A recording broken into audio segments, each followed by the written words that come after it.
it close to the chest. Ready for the right moment to rock on to the next. Cause these markets don't close and my pockets won't rest. Yo, God got a vision of riches. My FOMO got the fearful in stitches. Hooli up, yeah, cause we in the trenches. That was my pension. Dividends is my mission. Shout out to my Hooli gang out there. I love this joint. They just dropped the video for this Stacking My Coins, people. Make sure you go check that video out by Hooli Gang. Crazy hot joint. So that's my theme song for this Off the Chain. And actually, I don't know if I've said this, but I'm gonna be on the remix. I already gave him a hot 8 bars. I dropped on them. Me and Map to Success will be on the remix, people. So look out for that. I don't know when they're gonna drop it. I think in the next month or so. But yeah, that's gonna be dope. Tonight's guest, oh man, Hotep Jesus, people. Hotep Jesus. We're gonna get started here in a second. Let some more people fill into the chat rooms. We'll be right back. I'm loading my strap, they calling law. Fuck around your clap, for running your jaw. If it ain't about the dollars, then it don't make sense. Got me sipping brown water, but it ain't from Flint. Trying to chase all this bread, though the shit won't last. About to shut the city down like a crypto crash. Stacking my coin, stacking my coin. Stacking my coin, stacking my coin.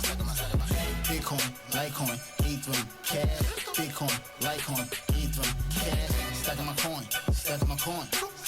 Stacking my coin, stacking my coin. Bitcoin, Litecoin, Ethereum, cash. Bitcoin, Litecoin, Ethereum, cash. Smoking on that crippy got me cliff high. Steam pot, heat rock, slingshot. Surfing through the city while them chips rise. Hot boy, do it big time. Fuck it. Do it live. I'll write it and we'll do it live. Okay. Ready? Fucking thing sucks. We'll do it live. Okay.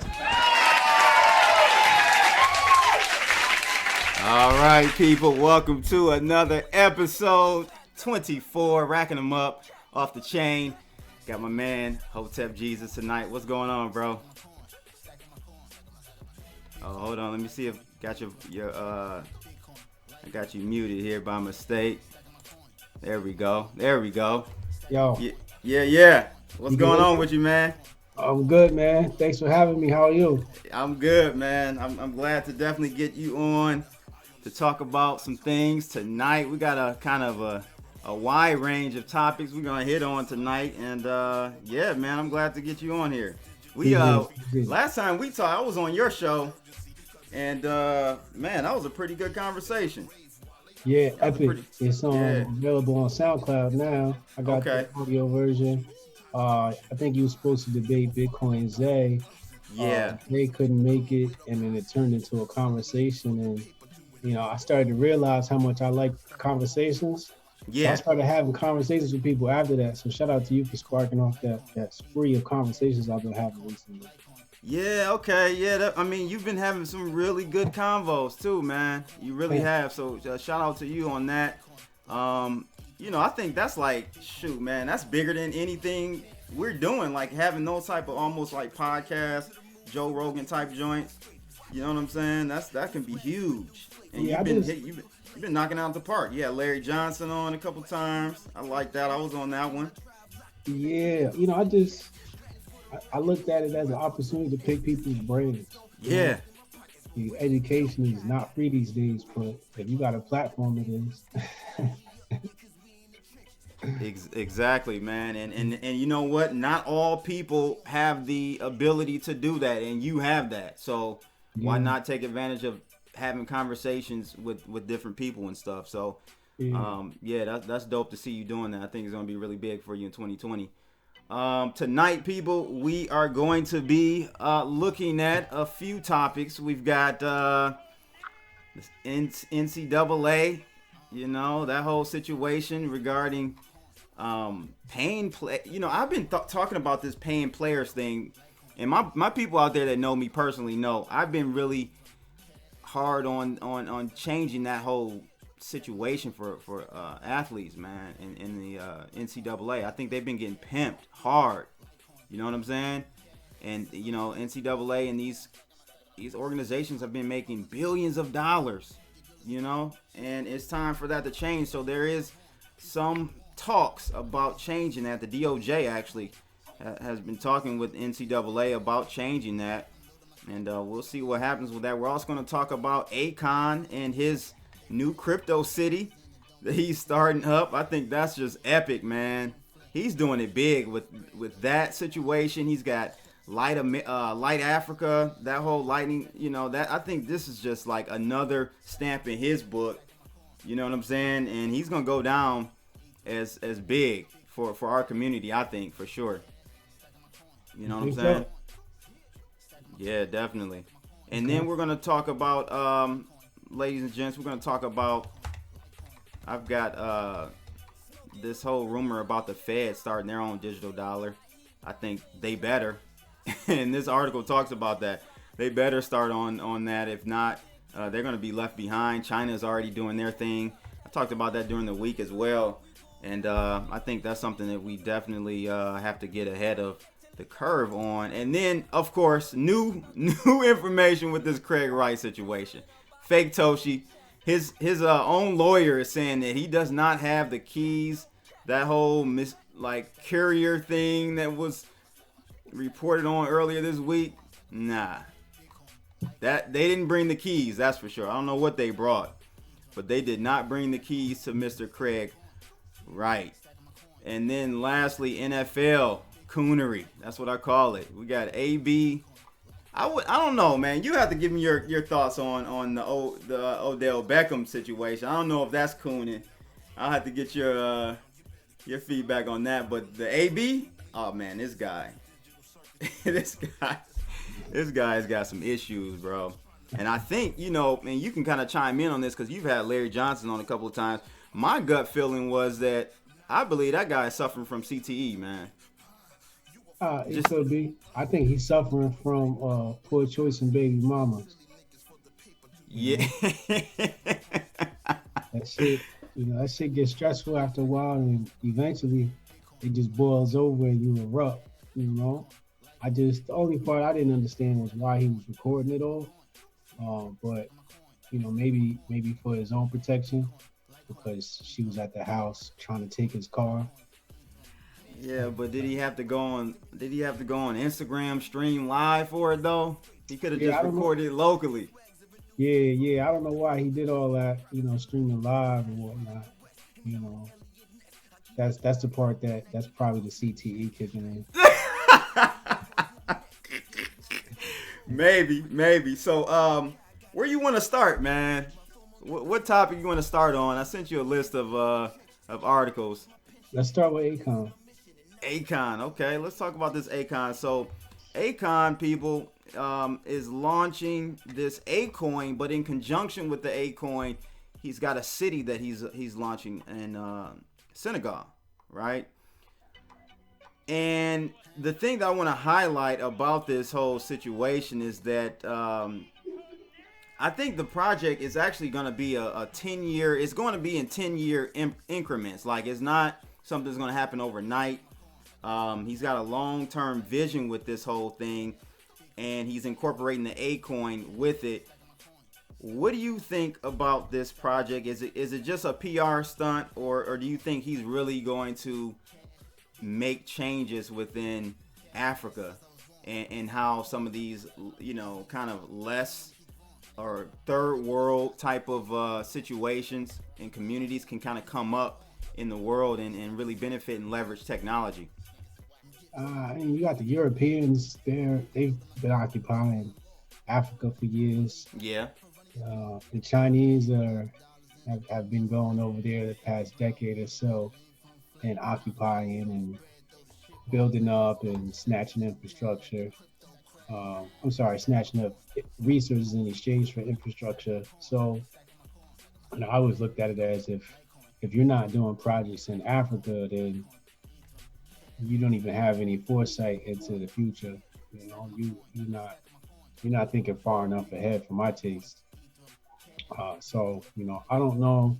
I mean, he's named it after himself. The coin is named after himself. So, of course, it's going to look like a big PR thing. It looks very narcissistic. But at the end of the day, somebody's got to, somebody's got to start, building up Africa, and who better than somebody that's actually from Africa, people that look like us. Facts. So, I support the project. I think it's a good idea. Hopefully, it provides some stability to the region as far as the people are concerned. Hopefully, he's not hiring all Chinese people to do the work, or Europeans and whatnot. I hope it doesn't create any gentrification in the area. That is a big concern because we know it ain't. It's probably run by some Caucasians and Asians. Is kind of. I mean, that's my assumption. I could be wrong. Yeah. I mean, so I saw the government gave him the land, and so I was wondering, are they giving him grant money towards that? Are they gonna actually be investing in it, or is this, Akon coming in and doing a Nike deal? On the continent. So I mean, these things like you sometimes you got to sit back and wait and see what happens. But a lot of information isn't disclosed right now that it can tell you who are the partners in this thing. But if it's not providing jobs, if it's not providing skills to the local people, if it's not going to boost the local economy, then it's probably a waste. If it's doing those things, I think it's a success.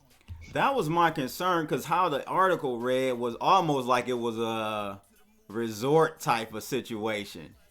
I don't know, like that's how I kind of read it. It didn't seem like it seemed like it was going to be an affluent area where people could just come and vacate and stuff. I don't know. It kind of read a little weird. You know what I'm saying?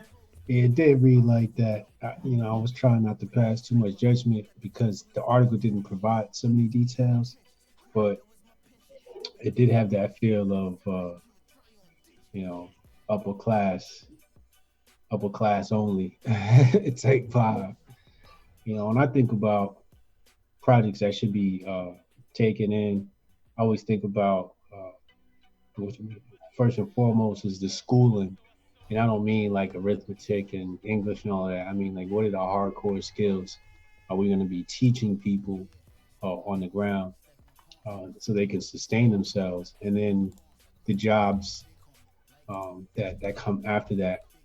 But, I also like to see, who's investing in the entrepreneurs on the ground. Like, I know it's this African kid I just saw recently who built this sports car in Africa. So it's like, who's going to be the financier and a backer for those type of people? And I think that's what Africa needs, somebody who's going to come in and put funding behind the entrepreneurs, the people who already have the skills and people who have the ambition.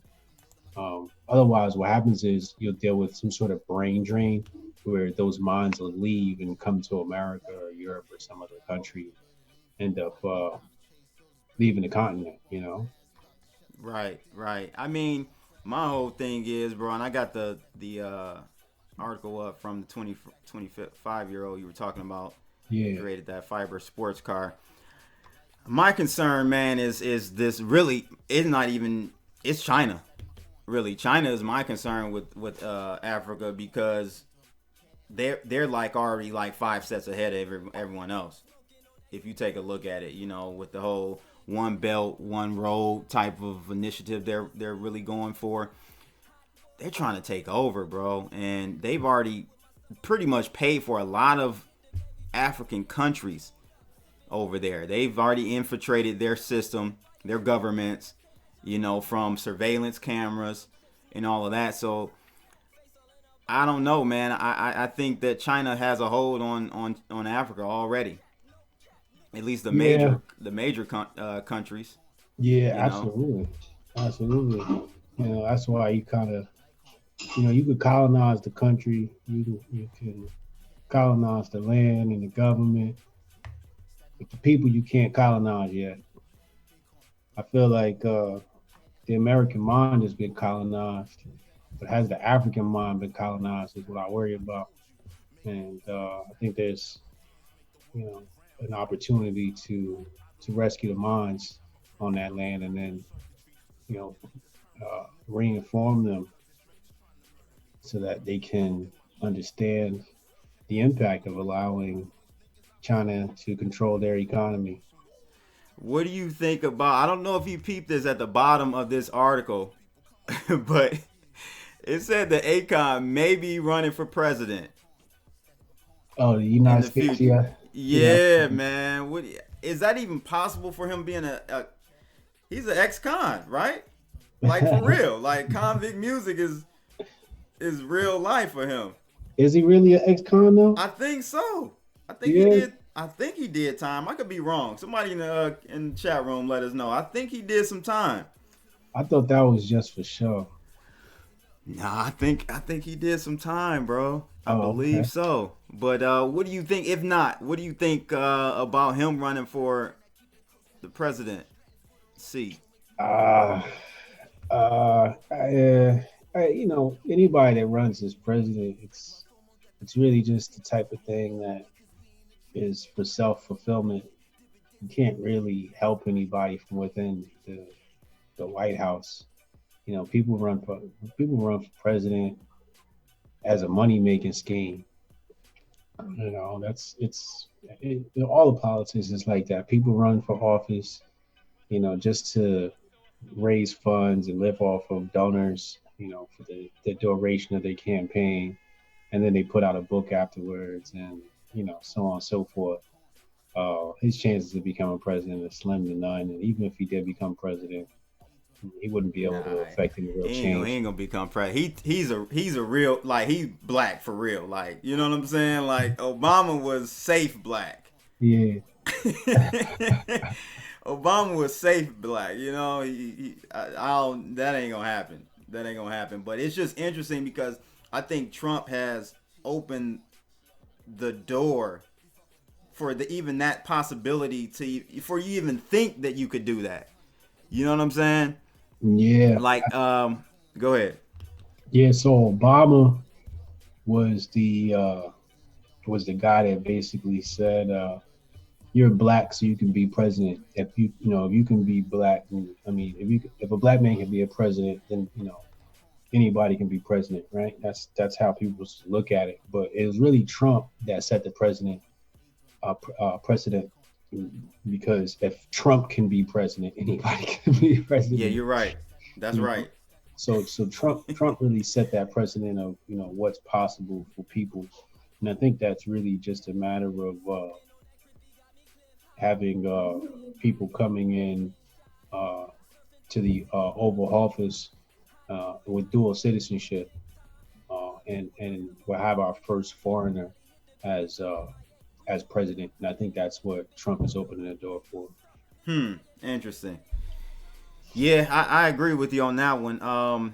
It was something I was going to ask you. I think it was off topic. It was actually about CES. We were talking about it before you jumped on. I know you were out there at CES last week. What were your thoughts about the conference? And it really kind of segues into the next thing I want to talk about. But what were your thoughts about the whole conference out there this year? Not much innovation. That's what I heard. It was just a matter of what could we make look good, right? Like I saw Time Magazine picked somebody for an award, and it was a machine that put flavor in water, and I'm like, that exists already. Like, like they got that in New York. I seen it in the offices, and then so Tom gave him the award, and I'm like, for what? For putting flavor in water? Like this is innovation.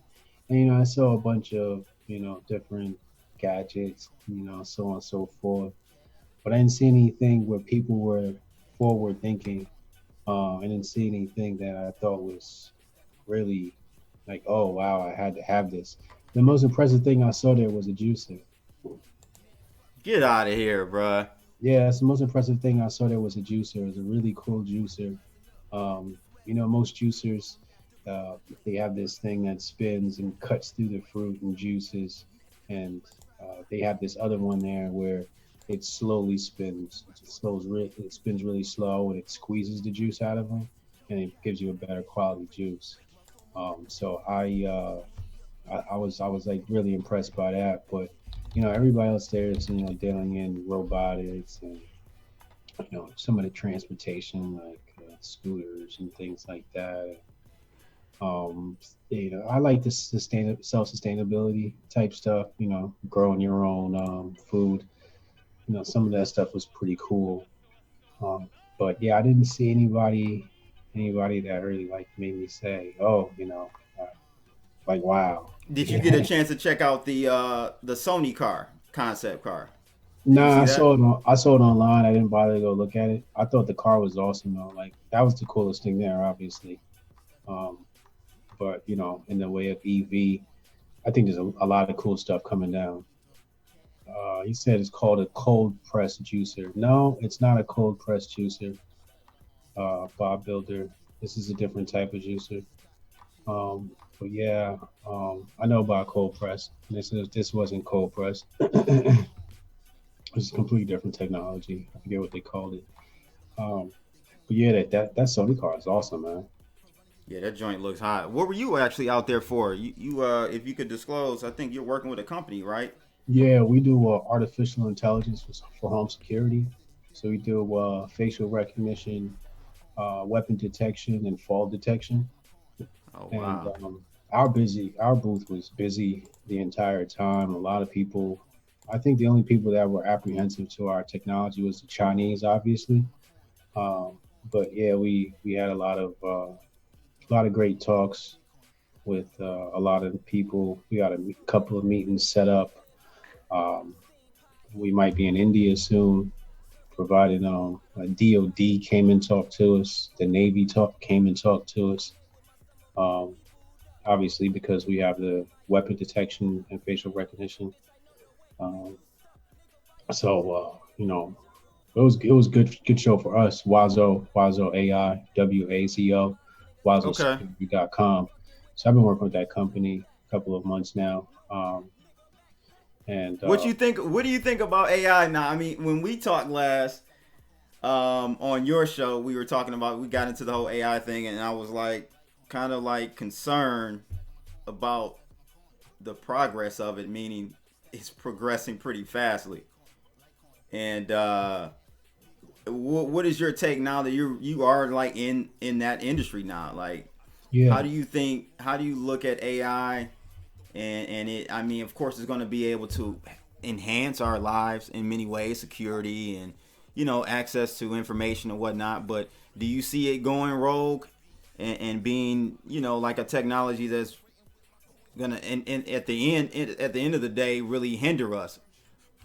I don't know. I mean, working with AI, I realize that I still have to do a lot of the thinking for the AI. Mm-hmm.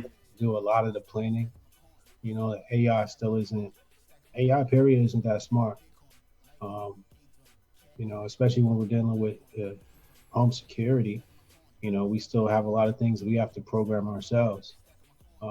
When AI gets to the point where it's Jarvis, I'll be impressed. Gotcha. Until it's Jarvis, I really don't see it being so much of a threat. Let's talk about this DOJ and really the DOJ thing and the NCAA situation. They're meeting, or they have been having talks.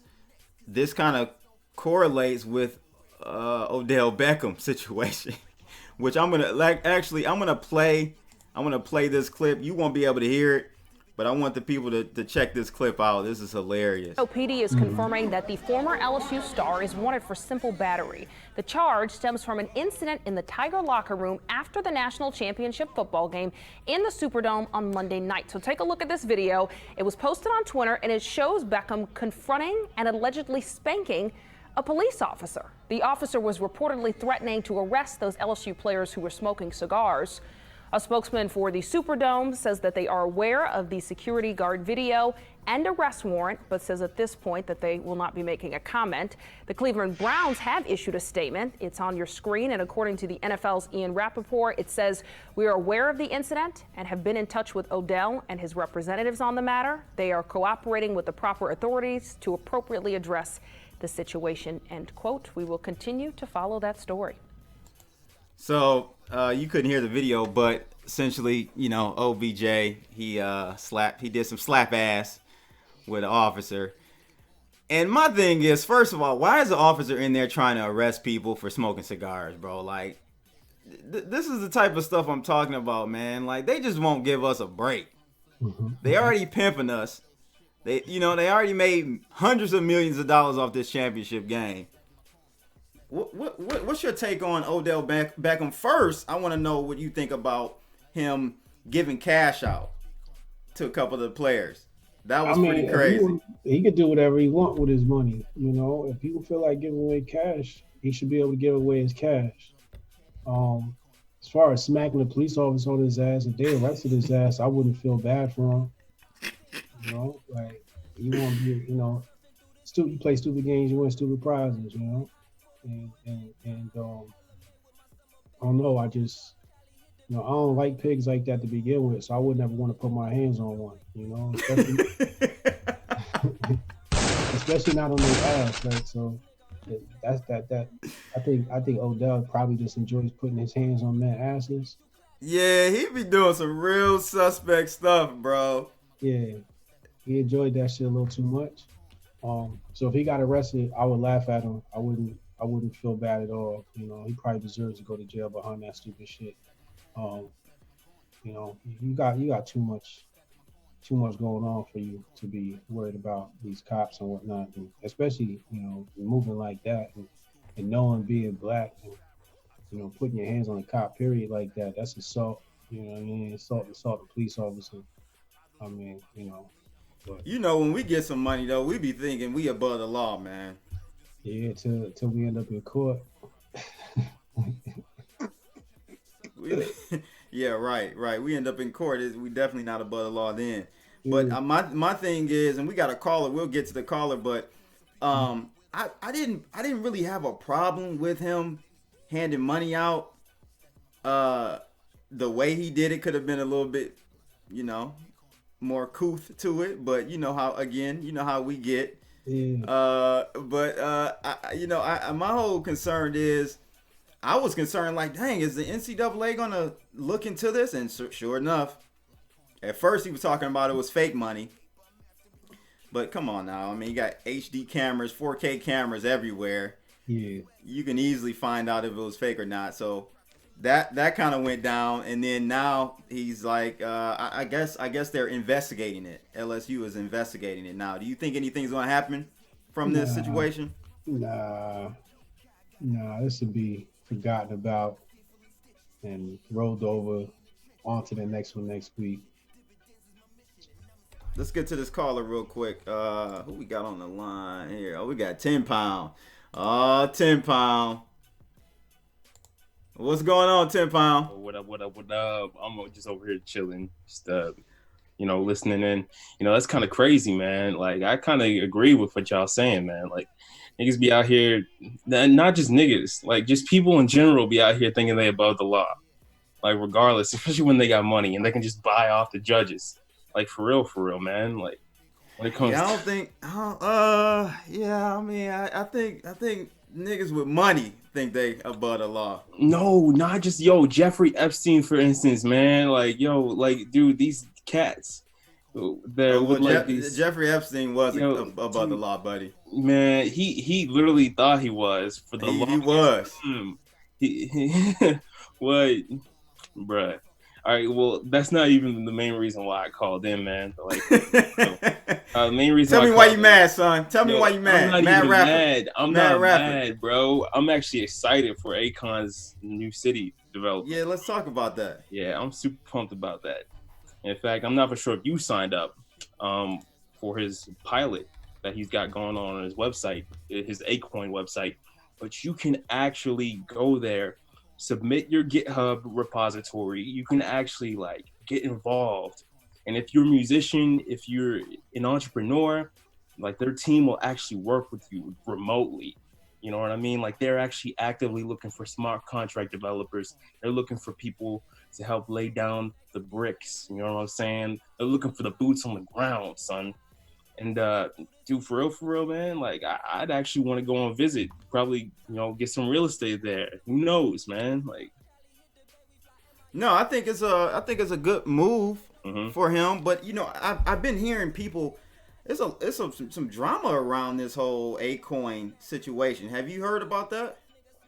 Well, a lot of people think about blockchain as being anti-government, and somebody building a cryptocurrency to integrate with their government for their local, enterprise that's going to operate as a city.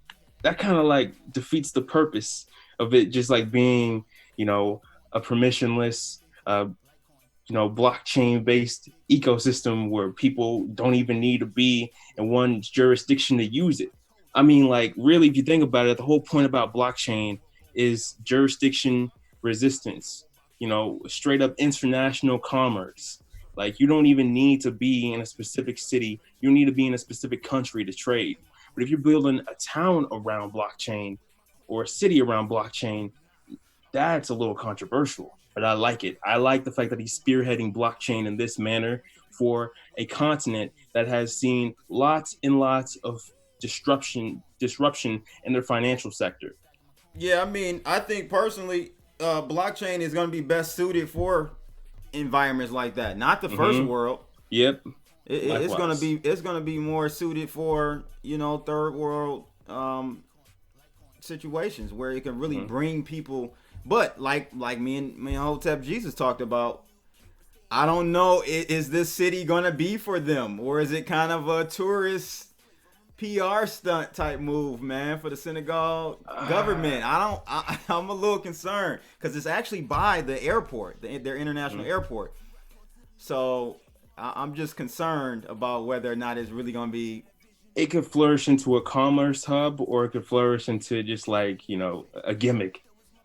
At this point, let's be real here, man. Do you think it's going to be a gimmick? Hotep, you think it's going to be a gimmick or not? Depends on what you mean by gimmick. Yeah, what you mean, 10 Pound? Give me your definition. Like you can still integrate with the local government's fiat system, and then like you have an option to just pay in the cryptocurrency. It's gonna be like a gimmick where it's like a sideshow. Where it could be either or. It could be a major blockchain hub where it's blockchain only, integrating any chain, every chain, any NFT that you could find that you'd want, like augmented reality based city, or it's just going to be a sideshow. It's the only way I could possibly determine or analyze the situation. It's probably an experiment. I don't think they know what's to come of it. I mean, anytime you're doing something that's never been done before, it's technically just an experiment, right? So they don't know what's to come of this whole city, this Akon city. Can they successfully use their own currency in the city? Absolutely. It's not that hard. It won't be hard. It's the same way you would come to America and transfer your currency for the USD, right? Yes. And then when you leave, you just transfer it back out, right? So, I mean, I think expectations are too high and too low for this project. But here's the thing. Go ahead. I think, excuse me, sorry about that, crypto blood, but like still, when it comes down to it, the idea of blockchain is you don't need to transfer your money once you leave. You arrive with crypto, you pay in crypto, you leave in crypto. That's the idea. Like, seriously, regardless of which, I trade in commerce and I travel around with crypto on a regular basis. Like, I don't pay in US dollar. I mean, some people might think that's a little foolish of me because of the fact that crypto is still an emerging asset class, but it's just my preference, the way I like to get around, the way I like to do business now.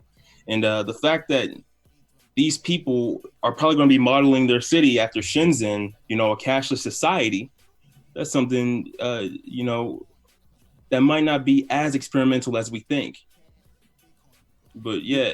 Yeah, that's I true. mean, I'm in a cashless society called America right now. We don't use cash. Everybody use their debit card. Bruh, come on, man. I know people that literally got cash in their wallet right now, bruh. They got I don't Benjis. I don't understand. I don't understand why people think. I'm not really big on crypto. I'll be honest with you. I don't understand why people think this crypto thing is like this great thing that's happening. I really don't get it. So, you know, when people say, "Oh, cashless society," I'm like, that's not a good thing. No, it's not. It's not a good thing. And Tim Pound, you know how dangerous that can be, going the cashless route. You're right. I damn You know sure what I'm do. saying? Here's the thing, though. I was on a live stream with Matty Greenspan. He's used to be an eToro analyst, and he made a good point about the difference between like a digital currency and what we have now with like e-dollars or whatever. And like most of our base, our base currency is maybe constitutes 2% of all floating money, right? Physical cash. So most of our money is in digital form, but is not in a form. It's not like he was basically saying with a digital dollar, and we can talk about this next. That's one of the actual points. But with a digital dollar, they'll be able to immediately contract and expand the supply of the dollar. So that's revolutionary, because now the Federal Reserve, right now, they have to play with interest rates to try to get money to contract and expand. They can literally just go in there and be like, "Poop, we're destroying X amount of dollars," burning it, yeah, and burning it, basically, exactly. Yeah, see, that's the thing with cash. If you got to burn cash, physical cash, you need to actually take it to a remote location and destroy it. Where you got to have the banks literally just like give it back to the Federal Reserve. That's the whole idea of the whole digital Fed dollar system. But, I mean, that's about the only thing though that I can think of that is different. Like Hotep said, what other aspect do you see makes the digital cryptocurrencies that we have? China coming out with theirs, and we're going to talk about the United States, the Fed possibly coming out with theirs. There's rumors about that. Fungibility, liquidity, and I'd say the fact that you can integrate with international markets at the stroke of a mouse click, instead of having to deliver logistical deliveries. Even businesses, they spend a lot of money on Brinks and all these different like contracts to just make sure that the cash is safe and secure whenever it's being logistically transported from one location to the next. That's going to be history. It's going to be absolutely, there won't be the need for armed guards. There won't be the need for armed guards. I said there won't be any need for armed guards to transport fiat currency. I'm talking about to transport fiat currency in that form, that logistical format. It still has to be stored somewhere. Yeah, of course, in zeros and ones, bits, and the digital systems that we're implementing nowadays, which is what they're looking to do at this point. I'm still on the idea of, we can go cashless but decentralized. I'm honestly not even trying to integrate. I haven't seen a single blockchain that's not centralized. What? You haven't looked at Loki or Monero? Or Loki is a fork of Monero. Okay, who runs it? Yeah. Well, it's actually just a network that's operated peer-to-peer. It was actually forked by the miners off of Monero. They're just using somebody else's algorithm. So miners run it? Yeah, the miners run it. So the miners, they need all types of money to create to buy this mining equipment. So what you're talking about is actually an asset class that is designed for the haves and not the have-nots. Yeah, of course. Absolutely. We're talking about computer science, crypto, and how it's going to empower people, when it's doing the exact opposite. I kind of disagree, because of the fact that governments are stepping in and stopping people from acquiring airdrops.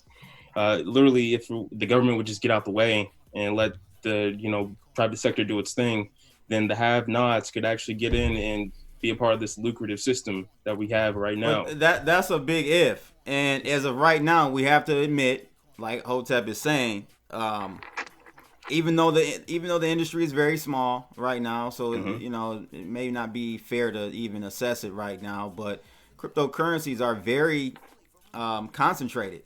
As far as the wealth in cryptos are concentrated among the exchanges in Wales, right? Yep. So do projects like Akon help in like kind of distributing the wealth? I don't know. I wouldn't say it's a stretch. I don't think they're going to know. be distributing the wealth. I think what they're going to be doing is more so empowering people to learn about this technology and how they can learn to develop their own smart contracts to integrate and solve problems with, the developing nations, with smart city ecosystems and infrastructure, teaching these people how to, code practically and deploy their own side chains, if not their own tokens, and raise capital from major institutions or raise capital peer-to-peer, either or, whatever they choose to do, whatever these students of blockchain decide to embark on. And I think Tim Pong, I got a question. Yeah. Is this Akon running on Ethereum or EOS? Oh, no. It's not. It's not a smart contract based platform integration. It's going to be its own chain. I know, but what is it running on? Is it a fork? Is it a chain off of EOS.io? I know someone in the chat room made that comment. I haven't even researched the coin yet. I just knew he was coming out with one. It would make sense because his boy is Brock Pierce. Yeah, it is. Yeah, you're right. And his so boy is Brock Pierce. Yeah, Brock actually was very instrumental in getting him set up with the whole Akon. I think it might be an EOS sidechain project. I'm on the website right now. In fact, you can go to Akon.io. Telling y'all, nigga, trying to tell y'all EOS taking over. Try to tell y'all. Well, actually, it's actually a token, and there's going to be an exchange listing, a DApp, as well as app partner expansion. So it more than likely will be integrated on EOS. There you go. Yep. There you go. So I want to get back to distributing the wealth, kind of speaking on that in that vein. The whole NCAA thing, man, I think this is huge. NCAA makes money, of course, by promoting games its athletes play, and those athletes risk injuries to put their future earning potential on the line. The nonprofit institution represents more than 1,000 schools and takes in $1 billion, like Trump says. More than 3/4 of which comes from the Division I men's basketball championship television and marketing rights. So top colleges and top college coaches make millions a year, right? And so what they're trying to do is change this model. They want to allow, and I can't believe this is not even happening right now. This is so sad. This is really sad. They're trying to not pay them. We're not talking about paying athletes, but allowing them to make money off their likeness. Through sponsorship. They can't even make money off their own likeness, bro. Yeah, Hotep, man, talk to me, dog. This is crazy. That's called slavery. It's slavery. That's exactly what it is. Let's be real here, though. The NCAA has a record of doing this, of literally not paying their athletes and just using them for ad revenue. Like, dude, that's their entire business model, is taking them from, high school and then selling them a hope and dream of playing in the majors, man. Like, that's just how it is, regardless of which, no matter what sport they're playing. Like, that's how college works. But Hotep, what do you think this is gonna have some legs or no, man? Is the establishment too big for this to change? It's gonna depend on how much pressure continues to come down the pike. If the right people get involved and apply pressure. My problem is black people wear too much Nike. Nike is the, like, what they do is they come in and they basically groom these kids for the NAACP, right? And they'll come into your high school and they'll, give clinics and shoes and this, that, and the third. And you're already being trained to become a billboard at a very early age. You know, you're trained to be a billboard. So by the time you get to college, you think it's okay for people to put their logo on you and for you to not get paid because, you know, Nike invested in your high school sports team. How come Nike hasn't invested in entrepreneurs? Because they don't care about that. They just want more players in their uniforms so they can sell their their stupid gear. Oh, I disagree there. Okay, Nike has invested in entrepreneurs, just not in America. In China, they're sweatshops, bruh. The sweatshops, huh? Yeah. Those ain't even entrepreneurs though. Those are people. Those people are slaves. They get paid less than $2 a day. I'm talking about the owner class. You know what I'm saying? The people that bought and set up the operation but that's not entrepreneurship. That's just capitalism. That's taking advantage of cheap labor, and they got to go somewhere to get it. That's not. They're not investing. They're purchasing a service. Right. From manufacturers that are already producing shoes. That's what China does. They produce shoes. It's one of their so major dig exports. this. What do y'all think about what Robert Lee said, man? It's kind of, he said it ain't slavery because they don't have to play. It ain't slavery because they don't have to play. Talking about the college players. They do have, that's the only way out, bro. What do you, I mean, that's the only opportunity for an education. The only opportunity at a shot at the major leagues. That's some shit. That's some shit white people say. That's exactly. Exactly. Rob must be. Yo, they don't know anything about Jim Crow. Like for real, if you saying some shit like that, you don't know anything about Jim Crow. Like, it is what it is, man. Like, especially when your family practically are living in the dirt. Yeah, they gonna throw that ball, bruh. They gonna throw that ball. I mean, if you don't play, then then who's gonna pay for your college tuition? Are you gonna pay for it, Rob? You gotta think, Rob. You gotta think, bro. They literally go there. They literally go there because they're, in a way, getting their education paid for. Now, when we look at the imbalance of how much money is being made off of them, and how much money they are not allowed to make. Imagine somebody says to you, "Hey, you know, you come to work. But you know what? You can't make any other money outside of this job I gave you." That's crazy, man. Ridiculous. That is insane. So meanwhile, they are actually putting these people in video games, immortalizing them through applications at the same time. Well, let's talk about the stadiums. The stadiums hold more people than the NFL stadiums. Let's talk about the coaches and how much millions the coaches make. But forget all of that.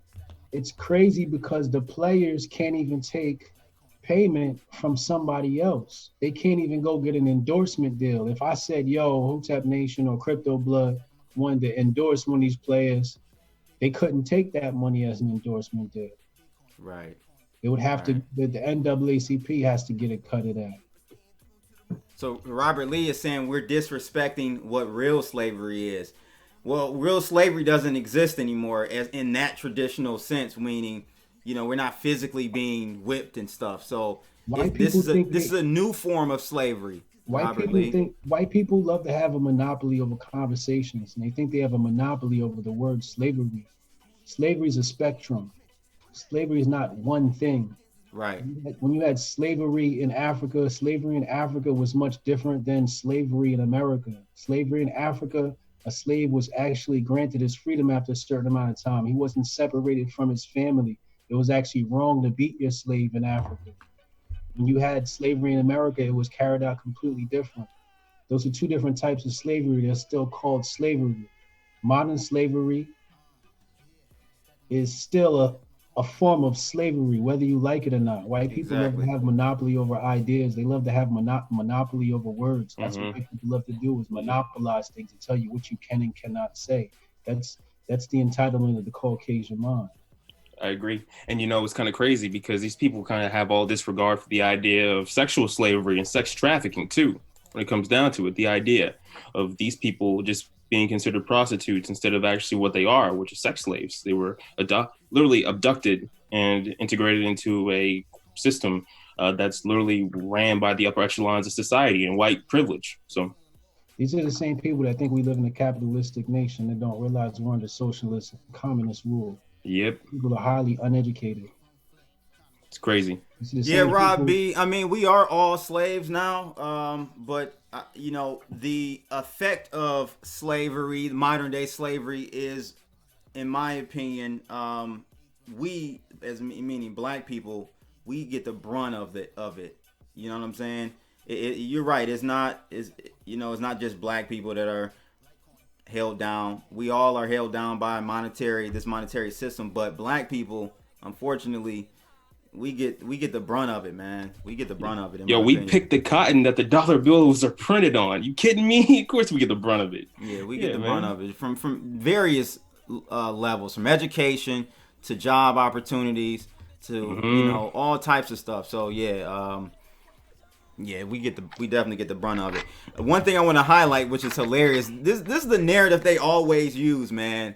And I see this from SEC, CFTC, any of these governmental, you know, agencies.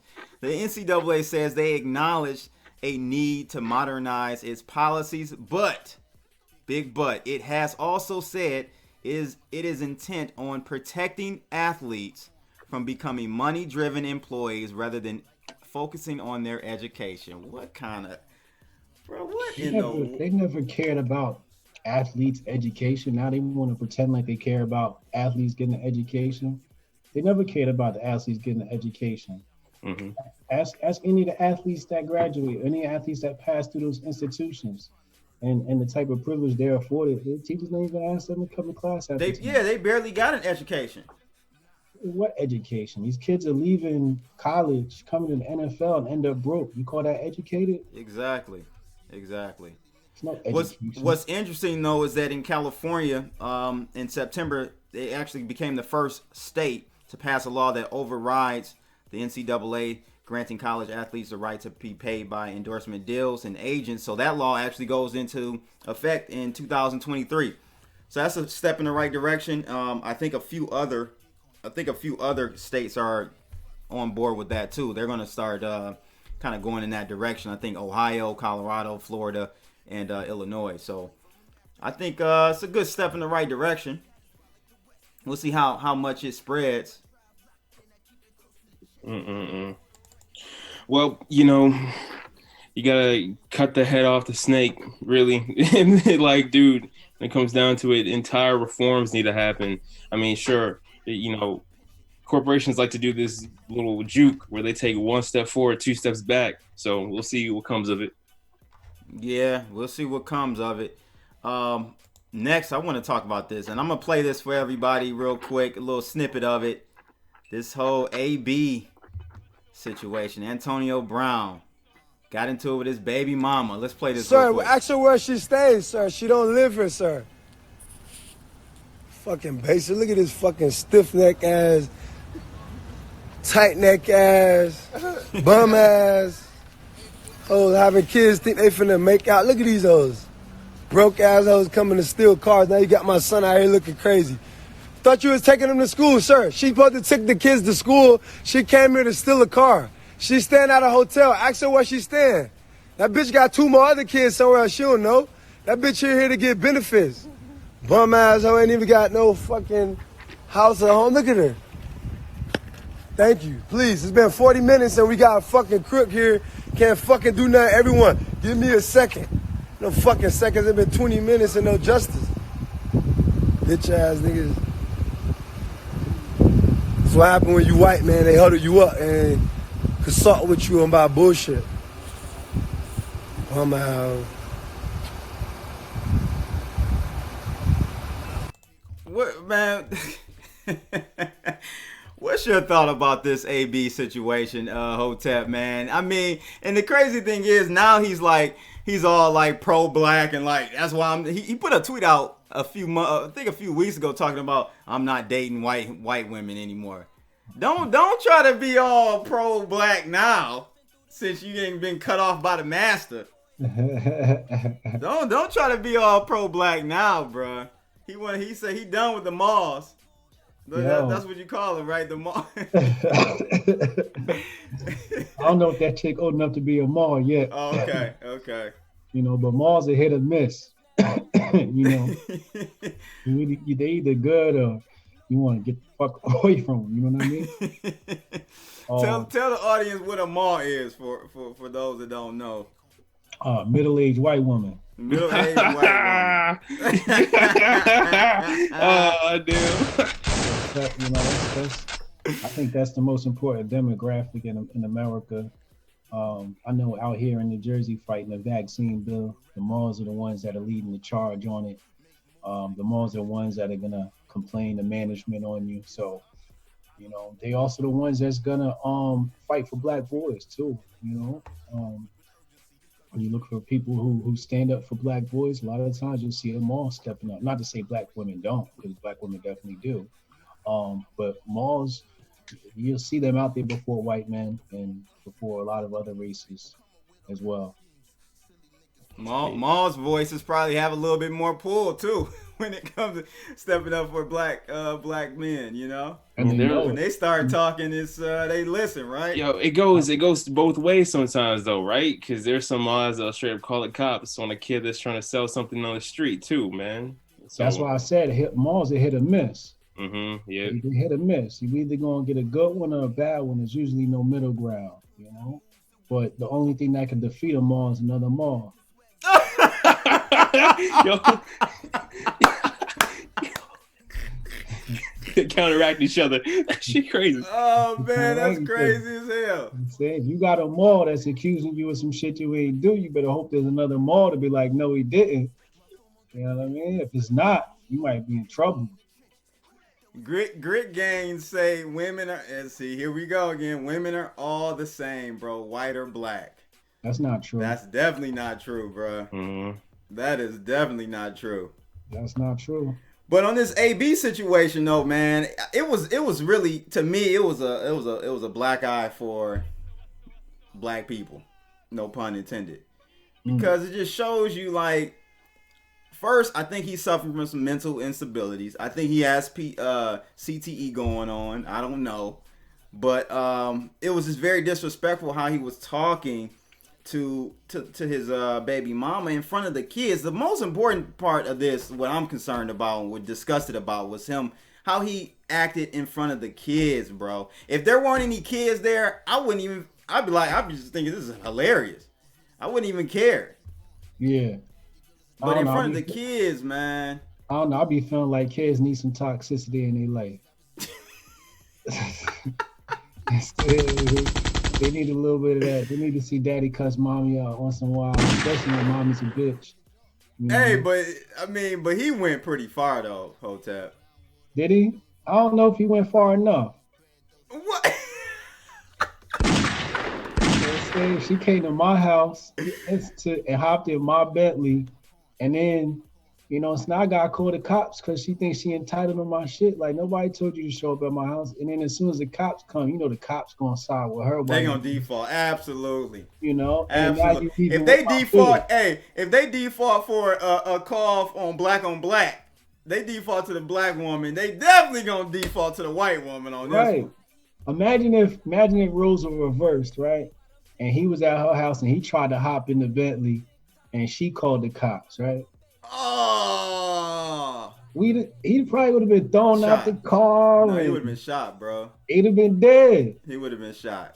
Yeah. So they would have mistaken his phone while he was recording on Instagram for a gun. They would have shot his ass, dog. They shot him right in the street. Yeah.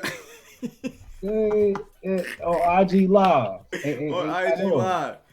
Yo, and got away with it too, right? Yeah, and then she gonna leave with the kids, and it's like, bitch, I'm the one that paid the bills. How you leaving with the kids?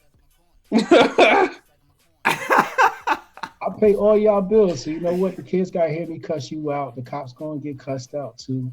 I'm on AB side on this one, except everything was done right, except for the streaming live. Yeah, we talked about that prior too, like. Okay, you want to record for evidence, record locally on your phone. But no, you got to cloud up. You got to go live with it. Yeah. You know what I'm saying? That's where I'm like, you really clout chasing here. You chasing for something, bro. Attention. Yeah. That's what you're chasing for. Yeah, it's probably some clout chasing involved in that decision making. Also, I think it's some wanting sympathy too. To show people like, yo, look, this is what I'm going through. Don't fuck with these white bitches. You know, Don't do that now. You should have been saying that when you was on top of the world and you was making money. I don't want to hear that stuff now, bro. That's what they all do. They default back to what Kanye say? You leave him for when you get some money, you're gonna leave him for a white one, and then when you lose all your money, you want to come crawling back to the black broad. To the sisters. Yeah, to the sisters. Yeah, I think I in this case, I don't think it's a race thing. I think this is a gold digger thing. There's a certain breed of woman that has mastered the art of getting after these football players. I know because I know I've dated chicks who dated football players, and they know where to be, what time. They friends work at the hotel, tell them where they check in, and it's like their career is like, how do I get knocked up by one of these football players? No cap. And these football players just aren't smart enough. They just see titties. Turkey baster? They doing the turkey baster move on them or what? How? I don't know if it's the turkey baster, but they will go that far. Trust and believe. If they can grab a little bit of your nut, they will do that. Trust and believe. They'll hold it in their mouth, and yeah, these bitches is desperate. Like it's their full-time job to get knocked up by an athlete. That's why you see all these women go from one athlete to another, or from one rapper to another rapper. It's like they only gonna date within that certain class of human. It's because of the fact that society has put those people on a pedestal, bro. It's like you either spitting a mic, dribbling the ball, or fucking scoring touchdowns to be a black successful entrepreneur. That's very true. What it comes down to is the fact that women are hypergamous, and they're hardwired to find high earning or high net worth individuals, and that's what this comes down to. Some women just aren't as desperate as others, but the bottom line is, like somebody said in the chat, niggas is stupid, and that's true. Niggas is stupid. The only thing they understand is how to run an out route, in route, one route. That's all they ever really knew, and that's a problem. That's why I said they're not getting educated in these colleges. Oh man, yeah, but like I said, you've been getting your head knocked up against for 15 years, all the way back from when you were playing a little kid, man. You lose brain cells, bro. I'm sorry. I think there's some real damage. The type of behavior that he's exhibiting seemed like my man. What's my man that died in jail? He ended up suiciding himself. Yeah, Aaron Hernandez. It's real wild behavior that I'm seeing from Antonio Brown, and I know we're laughing about it, but I think he's suffering from CTE, man. You don't think so, 10 Pound? Yeah, I think he did. Like constant concussions, man. Just damn, bro. It's new Jim Crow, bro. Like that's what it comes down to, bro. These people are selling their bodies. They're selling their bodies for a little bit of fame, and it's just a chance to earn a ton of money. Just a chance, bro. I wouldn't go that far now. What? Jim Crow with it. Would you, Hotep? I don't get that take. He got to explain that one. Yeah, you got to explain that one. When it comes down to it, the idea of Jim Crow was putting on a show for, of course, the majority at the time, which is the Caucasians, the owner class. Yeah, that's the idea of Jim Crow. Jim Crow, if you look it up, was actually a man dancing, literally a black man dancing. You're talking about jumping Jim Crow. Jumping Jim Crow, exactly. That was created by white folks. Mm-hmm. Yeah, but that's not the real Jim Crow. I mean, he named himself that. Yeah, my man named him Jumping Jim Crow. He named himself that because under Jim Crow or under slavery, slaves weren't allowed to dance and cross their feet. So they had a certain style of dance where they would dance where they didn't cross their feet, and some of it they were jumping. And then this dude. Al Jolson, the Jewish man Al Jolson, and these guys created this dance called the Jumping Jim Crow. That was created by white folks. Jim Crow, when you say Jim Crow, I'm thinking about uh, the Slavery black law. codes in South Carolina where it says you can't use this water fountain and you can't Right. use Yeah, this I get it. bathroom. Yeah, of course, the law. Yep. Yeah. So, yeah, man, I don't know, man. I think, But again, you saying they buck dancing. They Yeah, they of put on a course. show. They cooning. they Yeah, that's cooning. what I'm saying, dude, for sure. They Get it? cooning. Yeah, they cooning. They're definitely cooning. And it's just unfortunate. It perpetuates that narrative, as you said, 10 pound of black folks can only play sports or entertain. That's what we go. That's our lot in life in this capitalistic society, if you want to call it that. That's kind of the only way we can really make some major money. If you look at it, right? Yeah. If you look at it, what other? I mean, of course, you have your outliers. Mm-hmm. You have your the guy that Bob Johnson's and. But that's still I think he made his money from. Yeah, BET. He co-founded BET with Sheila Johnson, and I actually worked at her 5-star resort in my state for like a couple years, man. Spoke with her on many occasions. He had the buck dance and coon too though to get to that point. You know? Yeah, he did. When like Byron Allen first started out on TV, you know. Like you still gotta dance in front of them cameras before you get to that point. What about my man, the billionaire that gave money to, I can't remember his alum, Rob Smith. Johnson. No, Rob Smith. Rob Smith. Robert Smith. He's a financier. You know, he got the hedge fund situation. I think he's the one that didn't go the route of entertainment but it's very few, man. Like Oprah, she entertainment, Jordan. Is that just our skill set and we just need to embrace it? I mean, when you find a gentleman, a black African American gentleman that actually invents, that actually innovates, like he'll end up eventually getting his patents stolen.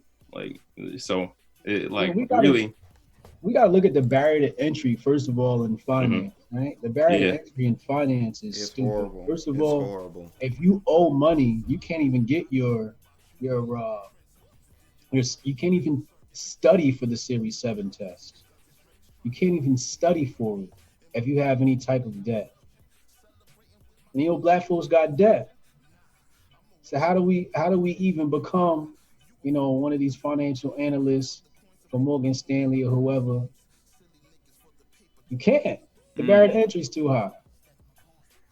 Interesting. Yeah, pricing out the market essentially for a certain demographic. They block you out immediately. Yeah, we in trouble because you got the Mexicans, man. They're coming in and in another 10 years. No, not on the. I'm saying as far as having a say in America. I'm talking about the legal ones. We're going to be the really like outliers. And if we don't get any attention or any assistance with our situation economically in America, what's going to happen when we're at the bottom, when we're just a very small slither of the demographic here in America? How come every time you talk about a problem with Black America, some white man got to say that applies to everybody? Yeah. But we ain't talking about everybody right now. We talking about us. So Rob B, shut your dumb ass up. As soon as you talk about one group, they gonna say it apply to everybody. No, it don't, bro. It don't. That's just a safe way. People do that just to kind of keep, they want to keep the tension down. That's what that's safe word type stuff. It's for everybody. Everybody's going through. Yes, we understand that in general, the capitalistic society or system we're in, it's the haves and the have-nots. But there are segments under that need to be talked about, really. The Mexicans are white. We gotta first understand that the Mexicans are a Spanish-speaking people, and that's the conquistadors, Cortez and them coming over from Spain and conquering the black natives that were here and watering our blood down and pushing us out and killing us off. So the original people, the Mexitos, are aren't even the Mexicans that are there now aren't even the original Mestizos. The original Mestizos are pushed to the outskirts of those lands. So these Mexicans that are coming into America, these South Americans that come into America are technically white. You see it in the consensus where they say white or non-Hispanic white, you know.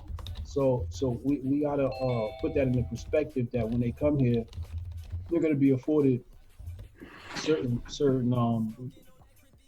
passages, certain avenues, certain openings because But of the color you of their skin. do realize. Hold on, fellas. We got a caller. Let's get this caller really quickly.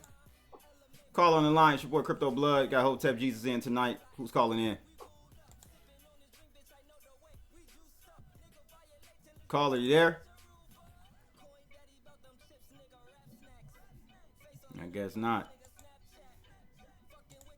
Go ahead, Hotep. Well, Now, go ahead, Tempa. okay, yeah. You do realize that a lot of these people are actually being caged, right, and being persecuted right now as we speak. Like, I know they're coming in through illegal means, but still, whenever they do try to come in through legal means, you know, whether it be through. That's not my problem. When Haitians were trying to come to America, nobody cared. When Jamaicans were trying to come to America, nobody cared. When refugees from Africa were trying to come to America, nobody cared. But as soon as those people came to America and got locked up in cages, had light skin, now everybody's supposed to care. I don't care. Well, I mean, they're practically being separated from their families that they've traveled with. I mean, this is an atrocity, regardless of whether they have light skin or not. I mean, I'm just saying how it is and what it is. Like, if you commit a crime right now, don't you get separated from your family? Of course. All right, then. So if you commit a crime, you get separated from your family. There should be no sorrow for you. You knew what you did. That was the risk you took when you crossed that border. I don't feel sorry for you. No, I don't feel sorry for the illegal immigrants. I have no problem with you taking the right and proper steps to come in as an American citizen and reap the benefits of it. But we can't have where you just come in and start living off the land, you know, and reaping the benefits of this society, not paying taxes, just all types of stuff. And again, to me, it's a slap in our face. I'm against all types of immigration. Really? Even legal? Even legal. I think all immigration needs to halt. That's outrageous. If you have a high unemployment rate, and today the unemployment rate being reported by these MAGA conservatives, because that is basically that is based upon people that go down to the office and are awarded unemployment. And a lot of people don't even qualify for unemployment or rejected from unemployment. You're referring to U6. Yeah. U6 is the one Yep. So you know, when we talking about people who are in poverty, I mean, we got over 2 million children, probably 3 million now. That number probably doubled since the last time I looked it up. Million women, children in poverty. You look at Skid Row in California, and then you got all these immigrants coming here, you know, and they're replacing us. They're replacing white people, they're replacing black people, and they're getting these H1N1 visas or whatever those visas are called, and they're getting those privileges that come with a lot of these immigrants should be coming to real Americans first and foremost. I think there needs to be a complete halt on immigration, and everybody fuck back to where they came from. And let America figure out what's going on in America first. Settle our poverty problem. Settle our homeless problem. We got a problem with even our veterans. People go fight senseless wars for these bankers. These people are still homeless. These people still don't have health care. And we're worried about these motherfuckers coming from other countries. No, I don't think we should allow any more immigrants in, period. I gotta disagree with you, but I do respect one of your opinions that you stated. The fact that we have a lot of people coming in from many different nations, and they're actually taking contracts, and they're actually getting paid, getting welfare from the government to go to school, actually to learn like nuclear engineering, work on submarines, you know, There's black and kids in then the hood that they want get to learn paid. that too. Yeah, of course. Yeah, but like these kids, like they have a high aptitude of Black kids in the hood mental got high capability. attitude too. No doubt, I agree. I understand that. Here's You here's know, the thing. What America does is they do brain drain. They like to drain the other countries. They take the best brains from other countries. This is why Africa is falling behind, because the best minds in Africa comes to America, and then Africa has no minds left. No, stop bringing in immigrants. Let Africa keep African minds. Let India keep Indian minds. Let those great minds stay there and figure out how to make your country great again. it comes down to the idea of financial dominance because of world reserve status in our currency. You know, like a lot of central banks are in the negative interest rates, dude. Like we're at zero. Like it is what it is. That's it. When it comes down to our financial and fiscal central banking system, not just here in this country, like a lot of these other countries abroad, they have weaker financial policy. Like their interest rates are at negative points. America, we're at zero. You know, like we just have a stronger currency, and they're floating towards where the power is, the consolidation of power. How much debt is America in? Tons. We're upwards of 72 total. Policy? How are you going to tell me that's not a weak financial policy, but our debt clock is in the trillions? Well, dude, there are some countries that have way more. Like, and their GDP is actually far lower. Listen to what you're saying. Yeah, like, I get it. This is when people get overeducated, right? You read the Wall Street Journal, you read all these articles, and you think you're educated, and you forget your own common sense. The United States is trillions of dollars in debt. We owe $9 billion, we owe China, we owe all these $240 allow yourself to fool and think yourself that we have a great economic They also hold our debt at the same time. So literally, it's a win-win sort of. And we forget that these other countries have been ruined by economic hitmen. Literally, OPEC has worked together to destroy Venezuela and destabilize that economy. I'm completely aware. And then you have the IMF that goes all around the world to install those central banks.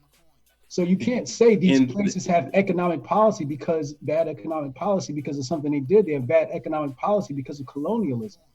No, dude. I'm not saying that they have bad economic policy because of, you know, the financial systems that be. It's because of what happened in World War II. What actually happened, like when it came down to the central banking dominance, will always have the upper hand when it comes down to fiscal policy, monetary policy. That's what I'm saying, Hotep.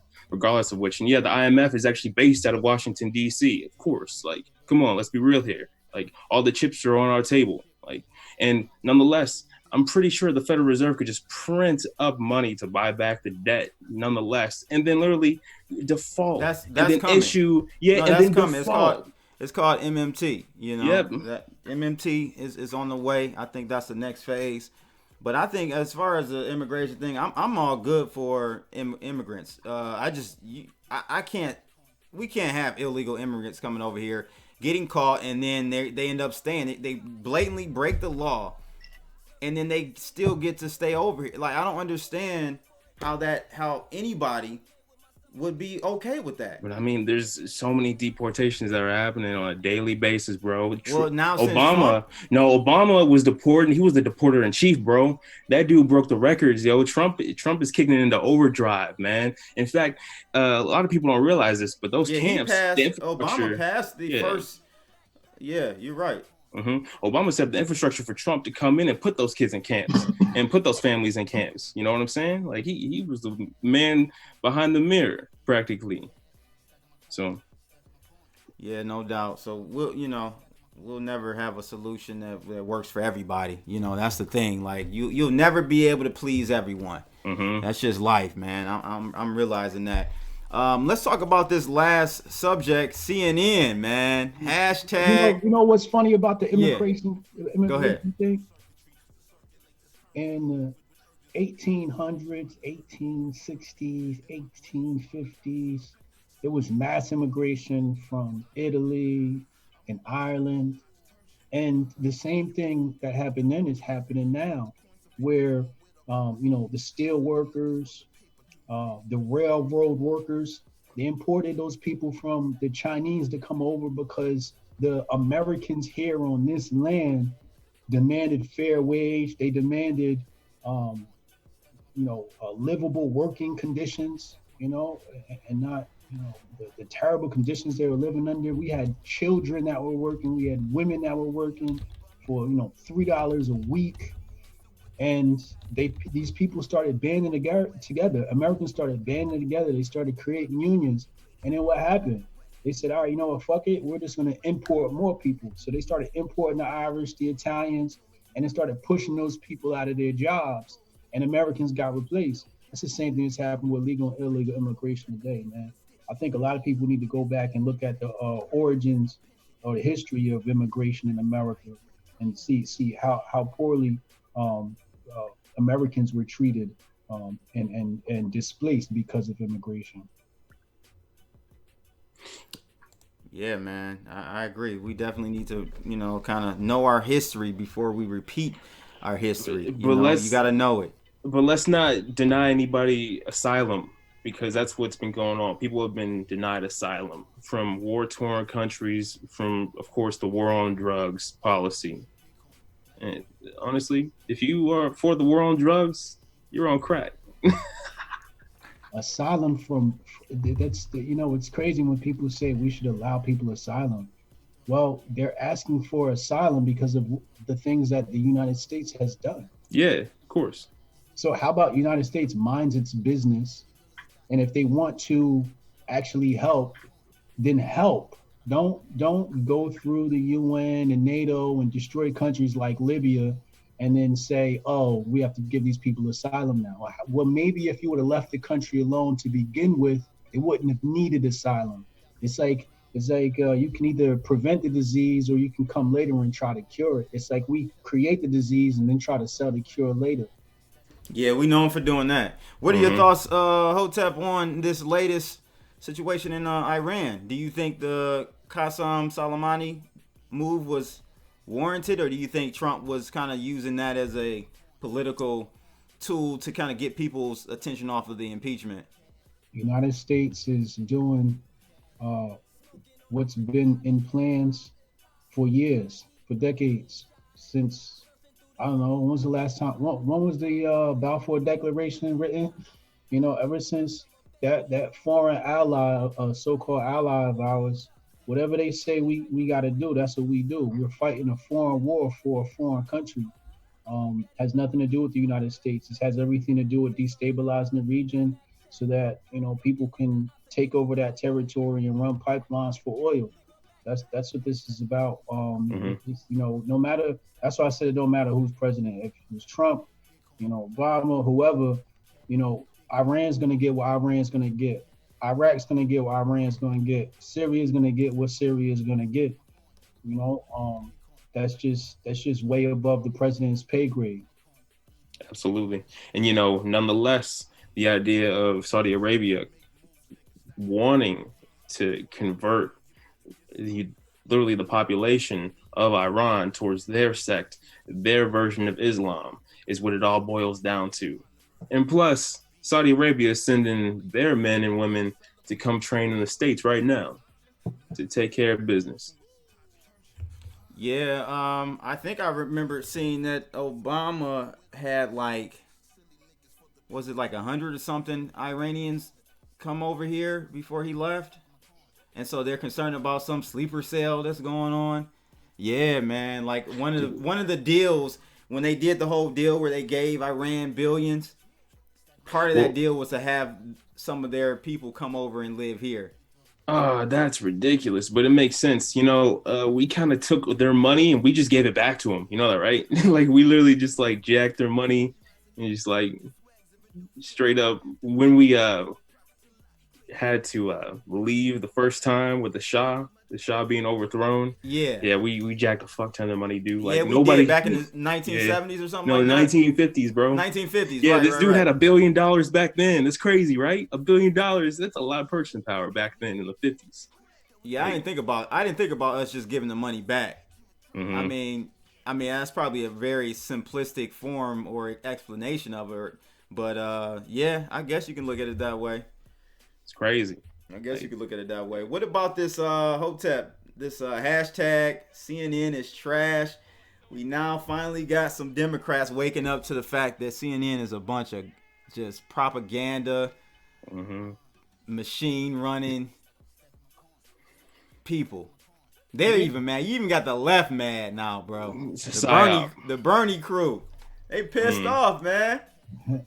Well, what we're talking about, people, just real quick, we're talking about the debate, the Democratic debate that happened earlier this week, I think, where essentially they were just going at Bernie, man. They were just setting him up left and right with questions, framing it a certain way, and it really was a lopsided debate, man. And we see it happen with Yang.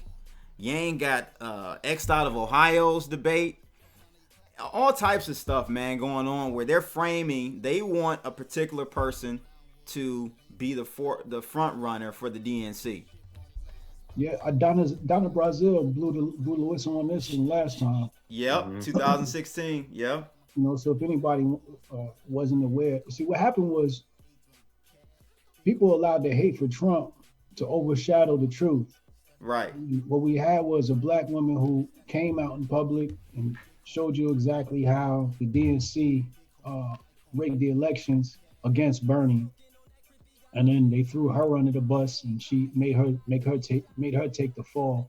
Black people always end up taking a fall for the white people mess. It's been like that for forever, and nobody paid it no mind. But you know, it's only so long fake does to pretend. So now here we are, and people are starting to see, you know, what's happening in their own eyes. But you know, I think it's a little bit too late in the game for this. But you know, the issue is these Democrats, man, they're scared to go at each other. Really, the first little tit for tat little spat we had was really, I mean, if you look at it, was Warren and Bernie's little last situation. Like they're playing softball because they're scared to eliminate each other, but they got to start doing that. We getting long in the tooth in this whole Democratic. I think what it is the fact that none of them have any real substance, so they don't know what to attack because they don't other than Trump. Yeah, you know, in order to attack somebody in boxing, you know, you got to have your footing on solid ground. And none of these candidates have their feet on solid ground, so therefore they can't attack. None of them have a platform that means anything. Like, what's the platform these people are running on? They're just running on social media trends. Oh, is LGBT the problem this week? Okay, cool. Then, you know, that's what I'm running on this week. You know, what's the problem? Iran. Okay, let's talk about Iran. But essentially, they don't have anything of their own that they're bringing to the table that's unique. So therefore, they have nothing to stand on. And that's what we're witnessing. We're witnessing a bunch of people who have no substance, and they don't even know what to attack. Like, how you want to attack somebody you don't even know what they stand for? It's crazy. They all using the same talking points. They all sharing the same talking points. So if you attack somebody else's talking points, you're basically gonna contradict yourself. So, right. That's very true. Very true. My question is, and this is going to be interesting. Hooli Savage actually asked, who do we think is going to win the presidential election in 2020? Donald Trump. First, let me ask you that. Okay, Donald Trump. 10 pound, who do you think? Personally, I like to see Tulsi Gabbard. And No. Who do you think will win? Not your personal opinion. Yeah. I think it's going to be Tulsi and Bernie. That's what I think. That's going to be. Yep, that's the pair. Yep. Get out of here, bro. Yeah. I think really Americans are starting to wake up to the ideas that these corporations, regardless of which, especially the corporations that are backing the centrists, they're trying to rig the market entirely. Like these centrists are literally buying their way onto the debate stage. You know what I'm saying? Tulsi's a plant, and Bernie Sanders is establishment. No, he's not. Come on, man. He's not an establishment. He's a socialist that wants to print money. There's nothing that the establishment loves hearing more than printing money. Okay, well, and he wants to steal people's money. He wants to steal people's money. He wants to literally take your money and raise your taxes. Anybody that doesn't say abolish the IRS can't be trusted. And he literally loves to talk about taxes. Mm-hmm. No, taxes is theft. That's the bottom line. Nobody should be paying taxes. He doesn't say that, so he's not real. He works for the establishment. Everybody thinks he doesn't because he can talk real good. No. I don't know, man. Like, yo, this guy marched with Martin Luther King back in the day. Like, this dude was straight up arrested. Yeah, because he marched with Martin Luther King because Jewish people had more of a dog in that fight than anybody else. Nobody benefited more from the civil rights movement than Jewish people and white women. He wasn't marching with Dr. King because he cared about black people. He marched with Dr. King because he was getting oppressed just like everybody else because he was Jewish. He had a dog in the fight too. He was marching for himself. Whoa. Man, listen, I gotta agree with Joy out there in the chat room, man. They want Quid Pro Joe, man. Sleepy Joe is who is going to be. Oh, come on. Really? Now that guy's the worst. He's way more establishment than Bernie Sanders. I'm not saying he's not. I'm talking about the DNC, though. What we're talking about here is the DNC. That's who they want to be the forerunner for them. Quid Pro Joe. Well, okay, I agree. That's exactly what the establishment wants. I mean, that's the reason why they're considering him the front runner, even though he's definitely behind in polling. And Bernie Sanders has raised the most money out of all the candidates on stage, even the ones that bought their way onto the debate stage.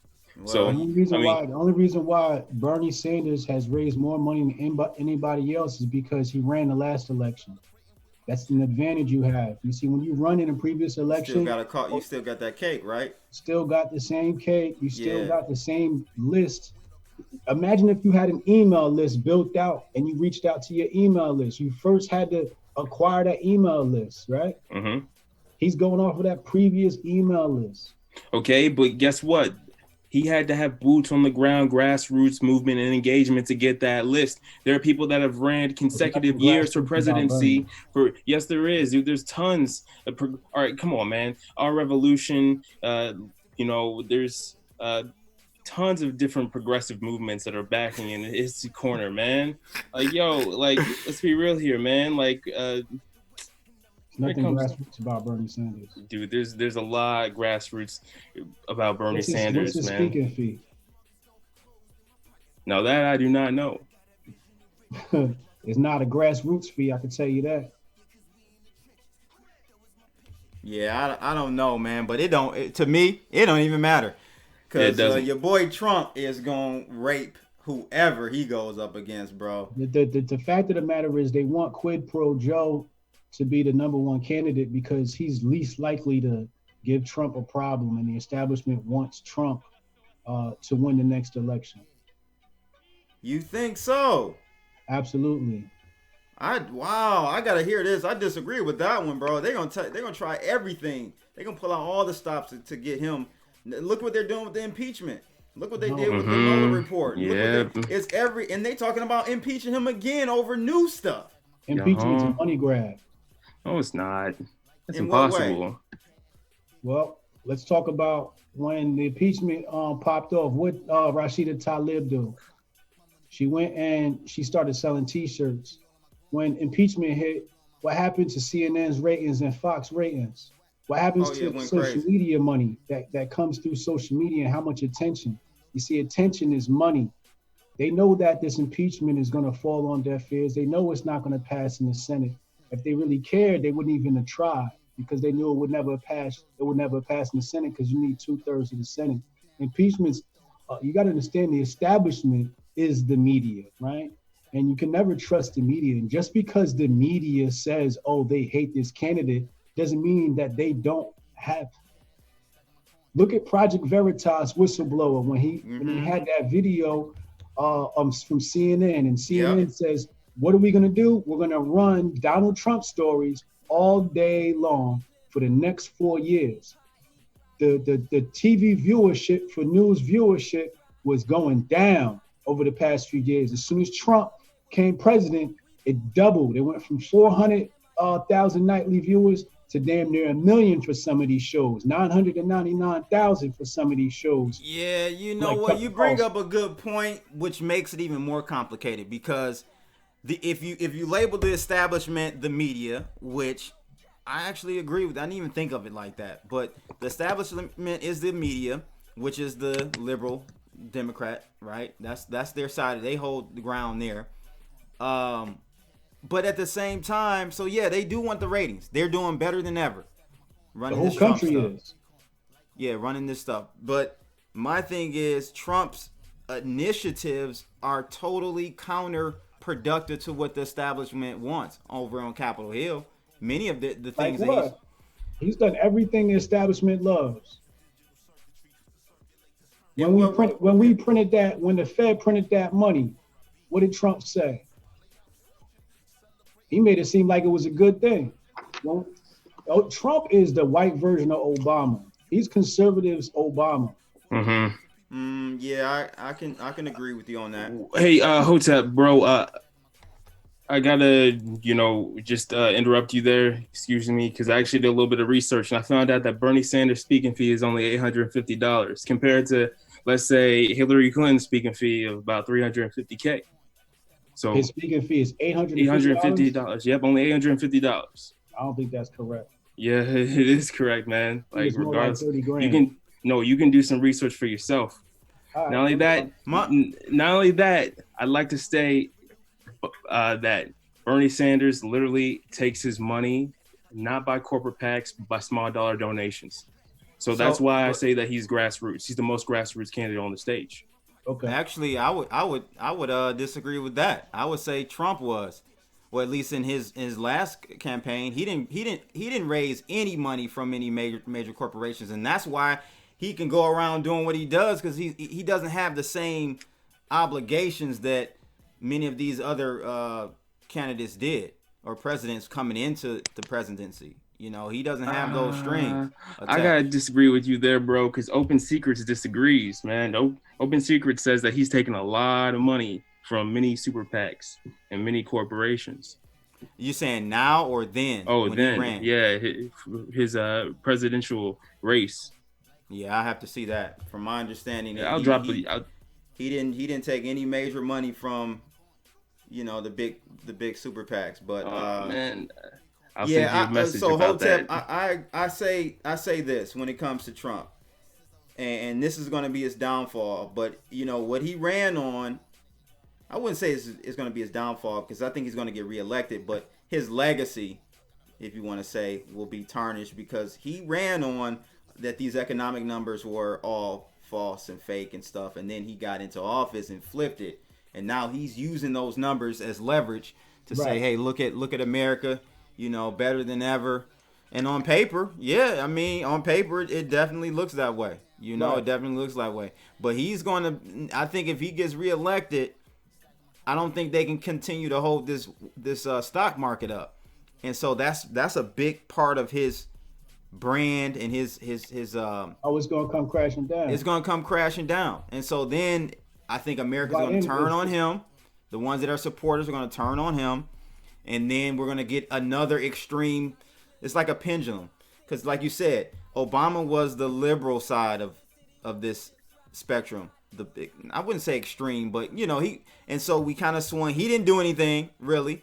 So people are like, I'm going to give somebody new on the total opposite side a chance. And that's what they did with Trump. Who do you think? I mean, it's kind of far out to talk about this, but if Trump gets reelected, who do you think is coming in? What type of candidate do you see winning after Trump?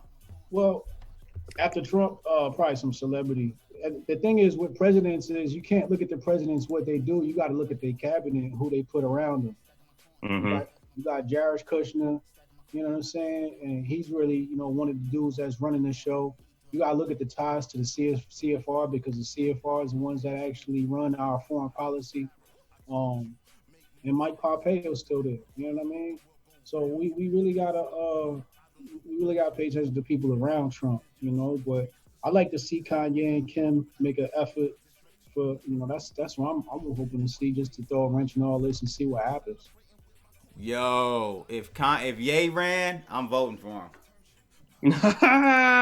Yo, didn't he say he was gonna run on 2020 cycle? No, 2024. 2024. Okay. 2024. Oh man. If Ye ran, I would. Could you imagine? Kanye West is our president, and Kim Kardashian is the first lady. He's not fit. He's not fit. I got. He's not fit. Yo, it ain't gonna happen. If he was vote for him if he does. Why is he not fit? If he was in the sunken place over some ridiculousness that happened over social media, think about him being in control of the nuclear launch codes, bruh. Yo, like seriously, you think that man's fit? Yo, no way. Why is he not fit? Bro, when it comes down to it, his temperament, what he does on stage, regardless of which. He tells the truth on stage. He said Google lied to you. What was wrong with that? Okay, but still, is that professional? Is that professionalism? Is that Trump is not professional? Here's Trump is definitely not professional either. But he won though. Here's this thing that happens to a black person as soon as they get educated. They all of a sudden start running around with this word professional. What professional means is politically correct and acting. No. Okay, dude. Here's the professional mean. Like, here's the thing. Okay, professional is a term used to control people so that you don't actually speak from your own mind. Man, no, that's not what I'm trying to say at all. It's the fact that if he really wanted to relay those messages, he actually compile it. He would compile it into a song and actually put that out to the masses. He did that several times. He didn't do that. In fact, several times. What do you? Okay, do you listen to music? I do listen to his music. Yeah, I've got his collection of music. Bro. He said the CCA teamed up with the DEA. They try to lock niggas up. They try to make new slaves. That was on the Yeezus album. Did you listen to the album? Yeah, of course. I heard that. But I'm talking about what he was saying. What I'm talking about when he's literally on stage ranting about voting for Trump. If he had voted, he'd vote for Trump. Literally then canceling the entire concert right after that and then checking into a mental ward. That's what I'm talking about. He could have literally put that in a track, spit them bars, and still delivered, not having to refund any ticket costs. That's what I mean, bro. Being accountable on stage as a performer. But 10 pound, what does that have to do with him running as a president? I'm confused. You're getting off on a tangent. Okay, I'm talking about when it comes down to him being mentally fit. Okay, him being mentally fit entirely. So, like, if you're gonna be, balls to the wall. I am concerned about his mental. State. I will have to say that. I'm still gonna vote for him just because, like I said, Trump has put us. It's a new watermark now. Like anybody can run, and there's a possibility that you'll gain some traction simply from having great analytics and having that whole the Cambridge Analytica thing. He really leveraged that and was able to target individuals who were right in the middle that he could sway one way or the other. And I think now it's pretty much open. It's open season for anybody to try to run and have a chance. I think the days of normal run-of-the-mill political jargon speech is over. Likewise. I don't think people on the left or right really care about that. They don't care about politically correct anymore. When it comes to these candidates. Let's take this caller though real quick. Call on the line. It's your boy Crypto Blood. We got Hotep Jesus on tonight. Who's calling in? Hey, what's going on, Crypto Blood? This is O-Flow. I've been following your work for a while now. Use World Hotep Jesus. I've been following crypto and everything, and I just want to hail you up and let you know, keep up the work, and also remember my name O-Flow because you're gonna be hearing a lot more of it. Okay, O-Flow, what you do? You rap? Yeah, I'm a rapper, but I don't like to limit myself by that, but that's the best way to communicate with the entire world. You feel me? Okay. So what are you calling in tonight for? Well, I was listening to the whole entire conversation and everything like that, and I just felt it was a powerful outlook overall, listening to you and hearing your dynamic perspective of the whole entire system overall, and then hearing two other guys, go back and forth with it. So I was just in appreciation. I was all like, yo, let me call in and let me, link with y'all because I'm always following y'all. Okay, cool. I ain't gonna let you get off the hook though like that, cause you just called in and do a little self promo. I ain't gonna let you off like that, bro. You gotta give me your 2 satoshis on something, bro. We can't have you just call in for a plug real quick. No, it's nothing like that at all. What's your take on Trump and who's gonna be going up against him in the next election? Do they even have a chance? What's your thoughts? Give me your feedback on that. You know what? It's interesting. So you guys say something about being politically correct and everything like that. And specifically, I'm not about being politically correct, but I'm more per se about personal sovereignty and opposed to giving other people control and setting myself under the jurisdiction of others, focusing on building my own jurisdiction. And that's where I think the whole overall perspective of cryptocurrency and blockchain, that's what it brings to the table. It allows people to get to a level of sovereignty financially, which is the most important sovereignty of all. Okay, so you didn't answer my question, but that's okay. With what you said though, because this question may kind of line up with your thoughts. What about Akon and what he's doing? That new city that he's building. Do you like that? Is that a step in the right direction? Yes, actually, I would definitely address that specifically. What Akon is doing is definitely, it's a creative direction, and it's also inspirational. So what it does is it allows people to look at blockchain from more of a creative dynamic of what can be done. And also with the stigma that's put on artists, a lot of people actually downplay and limit artists. But someone such as myself, I rap. That's what people know me as a rapper and everything. That's definitely cool. I love the creativity and being able to express. But beyond that, I'm so much more than that. I'm into blockchain. I'm into AI. I'm into programming and all those things. And what Akon is doing is he's leveraging his brand as a creative artist to actually do something that's actually fundamentally going to affect the entire world overall. And obviously he's doing it in Africa, and he's being one of the first people to actually move into that direction, which is very intelligent, and it's going to inspire a lot of other people to get into it. And maybe per se, he may not get the full credit for what he's actually doing. Like, I don't see that as like a major thing that's all over the news, but nonetheless, it's going to inspire a lot of people. And I know a lot of people who are actually probably behind the scenes focusing on that, and they will specifically be doing that, and they'll get a lot more credit for it in the future. Okay, all right. So, you have to drop your music in the chat room so we can check that out, bro. We'll definitely love to check you out if it's some good music out there. Well, if you type in Oflow Bitcoin, the anthem, I got Stacey Dash, Max Kaiser, Jimmy Song, all the guys, Adam Back, all dancing and listening to to that track. So I'll definitely be dropping the music video for it in the future. So okay, Crypto Blood is the first one to know about it. Yeah, Max Kaiser, my guy. I had him come to the city.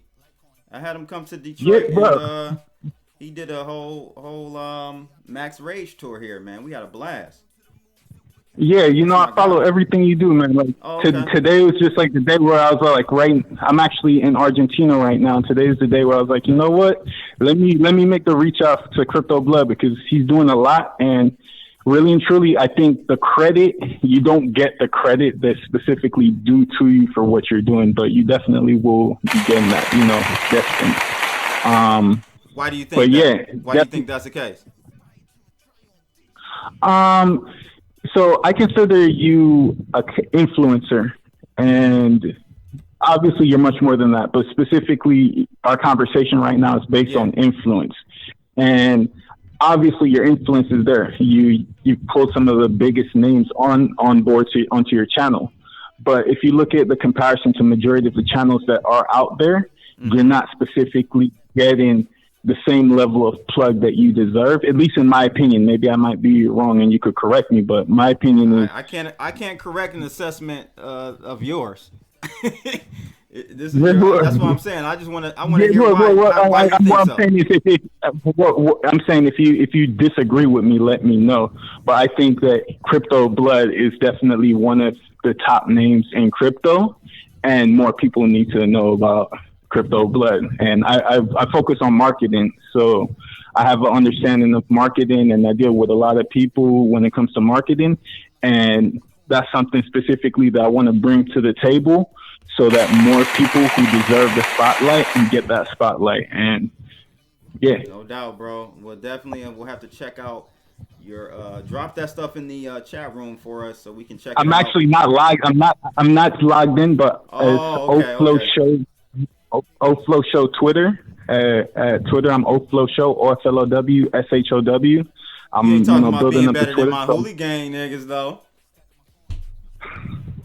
Yo, just check out Oflow, the Anthem, Bitcoin. You didn't want to answer that question though, bro. You didn't want to.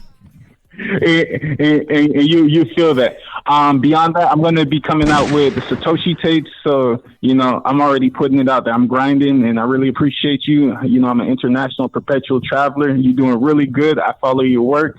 I'm glad that you took my call. Like I said, I'm going to support it. Definitely, we'll check it out. And when you have that track ready, I'll play it. Thanks, man. Thanks for the call. It's already there. Definite, okay, man. I'm going to check it out. Oflow Bitcoin, the Anthem. It's already there. There's no music video set for it yet, but when the music video does come out, you'll definitely be one of the first people. Hold on. I don't know if you got time. Somebody out there said they want to hear freestyle, bro. Oh, for real? Okay. Hey, if you're a real rapper, you could bust it. Of course, piece of cake. Give us a quick 8 bar. He got to say Hotep Jesus name, right. and he got to say Crypto Blood name. There you go, Hotep. Tell him. He got to say Hotep Jesus name and Crypto Blood name. Yeah, dog. There's no pre-recorded stuff, man. It's going down. Let me hear what you got, bro. All right. First off, I'm yelling Hotep, infinity and beyond. I've been moving super strong. I've been flowing super long. Yeah, I hopped on the Crypto Blood the show. You already know that I flow. Oflow Show, and yeah, I'm blowing up. Everybody got to know me worldwide. Yeah, I'm living my energy, and I know that I thrive. And I'm not trying to survive. I've been stepping it to another degree. Out of my mind, spreading the truth, spreading the love, staying above. Hot to the max, and I know that I'm clean by any means. Yeah, I'm living the dreams.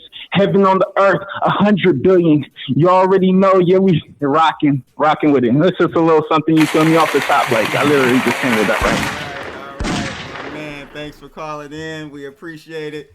We'll talk to you soon. Love y'all. Stay blessed, all right, man. You Ciao. too. Hey, man, you put him on the spot, Hotep. You was like... Yo, Hotep was like, you gotta put my name in it. You gotta put Blood's name in it. Oh man, that's what's up, bro. But yeah, we got about 8 more minutes. Anybody want to call in? Do it now. The time is now. I think we'll be wrapping up. But back to what we were talking about as far as CNN though. So, where are we going with this, Hotep? Who? I don't think I got your answer on. Yeah, so. We got to understand that I don't think that Donald Trump was an accident. Matter of fact, when the night of the election, I did some more investigating. I went on Facebook and I was playing with the emojis. And there was a Republican emoji there, but there was no Democratic emoji. And I said, this is mighty strange. This is mighty strange. I think the American people are being had into thinking that, Donald Trump was an accident. I think Donald Trump was definitely planned. And I think that it works for the establishment. Donald Trump is the perfect distraction. He's been the perfect distraction. In fact, he's also the perfect person to divide this country, to keep people at each other's necks, right? Because the establishment can only stay established as long as the people are divided. Once the people unify, this whole system crumbles down. There's no need for a state. The other thing about Donald Trump and his divisiveness is the fact that Black voter participation was down since Obama. They're trying to use him to get black voters, or mostly all voters, because votership, people are not believing in this government. People are stopping to participate in this bullshit ass government. And they're trying to use Donald Trump to make these elections seem valid. And Donald Trump is the perfect guy to do this stuff with. He's being used to manipulate the entire nation of people into participating in a bullshit ass election, which doesn't change our lives one way or another. You're damn right about that, Hotep. He even said straight up, blatantly, "It doesn't matter if I lie to you." He literally came out and said it, and Right. That's blatant, outright ridiculousness and hypocrisy. Is it blatant. hypocrisy or is it the truth? I mean, That's he what I came like out, about Trump, bro. but he came out and said the same thing.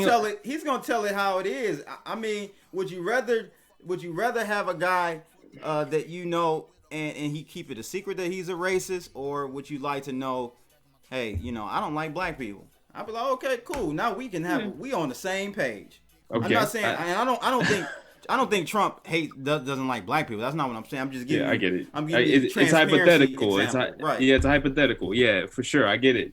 But I mean, still, that comes down to him saying things about other presidents. Like, oh, they're a liar, they're a crook, they're a fraud. They are. And then, but yeah, they are for sure. There are a lot of people that they got to realize that if you want to be president, you got to say some things that you don't really mean, that you really don't actually believe. You know what I mean? Just to get by, just so you can sleep at night, so that you don't destroy the planet. But still, if we're going to talk about fraud, let's talk about Craig Wright, his claiming to have the keys, which he doesn't have. Yeah, Did you already cover that? Did you already cover that? No, I didn't. But one thing I want to say that J Crypto Minded said, which is so true, would resonate with me.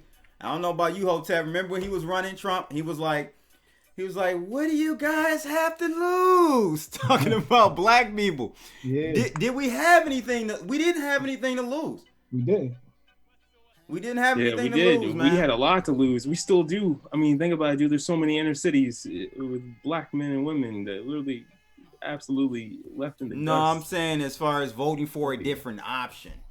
Okay, for sure. You're right. Yeah, I get what you mean. Yeah, definitely. Especially with Hillary. Hell no. You have nothing to lose at that point. So yeah, so let's talk about this Faketoshi, man. I cannot believe. Now we're hearing, this is the last article, people. Now we're hearing that Faketoshi, straight from the horse's mouth, or at least his lawyer has confirmed to Decrypt Media today that Wright does not possess, not even claim to possess, the private keys that can be used to spend the $8 billion worth of Bitcoin Satoshi Nakamoto mined. What is your? Honestly, I'm kind of surprised that the market didn't move on this to a negative. 40% down on BSV. Yeah, he is the market. You say he is the market? Yeah, they're manipulating that shit. I agree. You don't think that's what they were manipulating? I know. I don't think that. Well, let's be real here. There's only like maybe 10% of Bitcoin that have ever been mined actually in circulation right now. So hell no. I don't believe that they're manipulating it. In fact, if they were manipulating it, it'd be incredibly easy to do so. Bitcoin or fake it's Bitcoin. Bitcoin or regardless. Fake coin? We talking about fake coin. Yeah, we are talking about fake coin. We're talking about Faketoshi coin for sure. You're right. And still. Yeah. So are they manipulating that BSV? Absolutely, right? Yeah. I mean, it did flip Bcash, so you're right. I think somebody's definitely pumping and dumping right now. Definitely not Bitcoin though. Even though Bitcoin's at $9,000 right now over the RSI. It hit 91. Gang. Yeah. But here's the thing.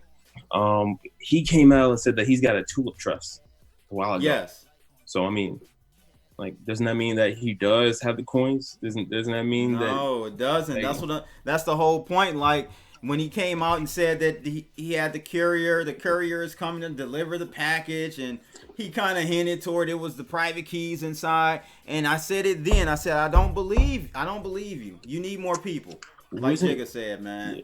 You need more people. It's every time it's the same thing with this guy, Faketoshi. He just dangles the carrot. he keeps the people believing. It's a new story every month. Yo, when is he gonna go to jail for murdering somebody and taking their coins, bro? Like when's he gonna go to jail for that? Like straight up, everybody knows that he did it. I mean, the estate's suing right now, and he doesn't even have the coins to prove that he did it because he probably liquidated them or encrypted the drive. Like when is he gonna do time for that?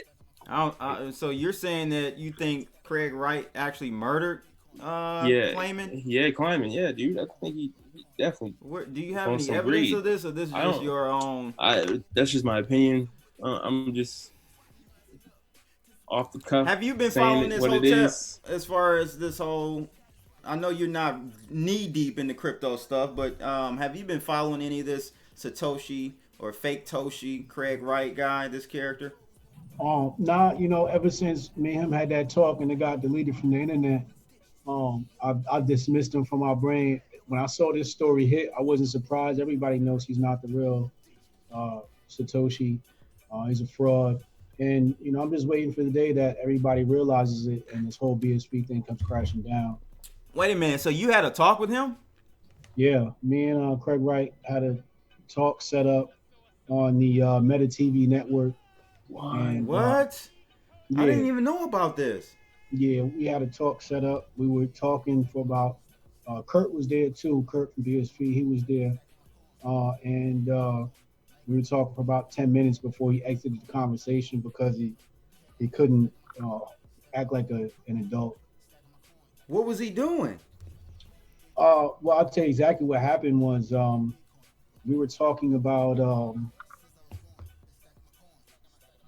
I mentioned how I didn't think the price of a coin validates it, right? Like just because Bitcoin has a high market cap doesn't make it a valid thing.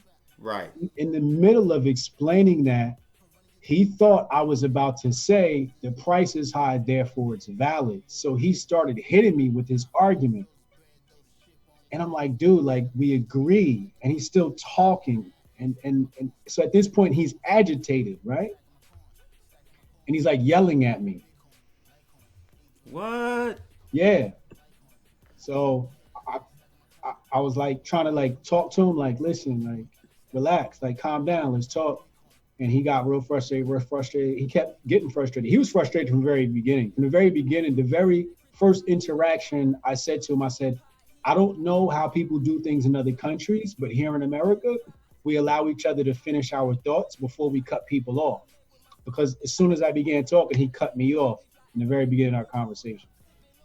And then later on, I was about to bring up the price argument and how I didn't agree with it. He cut me off, thought I was agreeing with the price argument. Then after that, I called him Faketoshi and he logged off.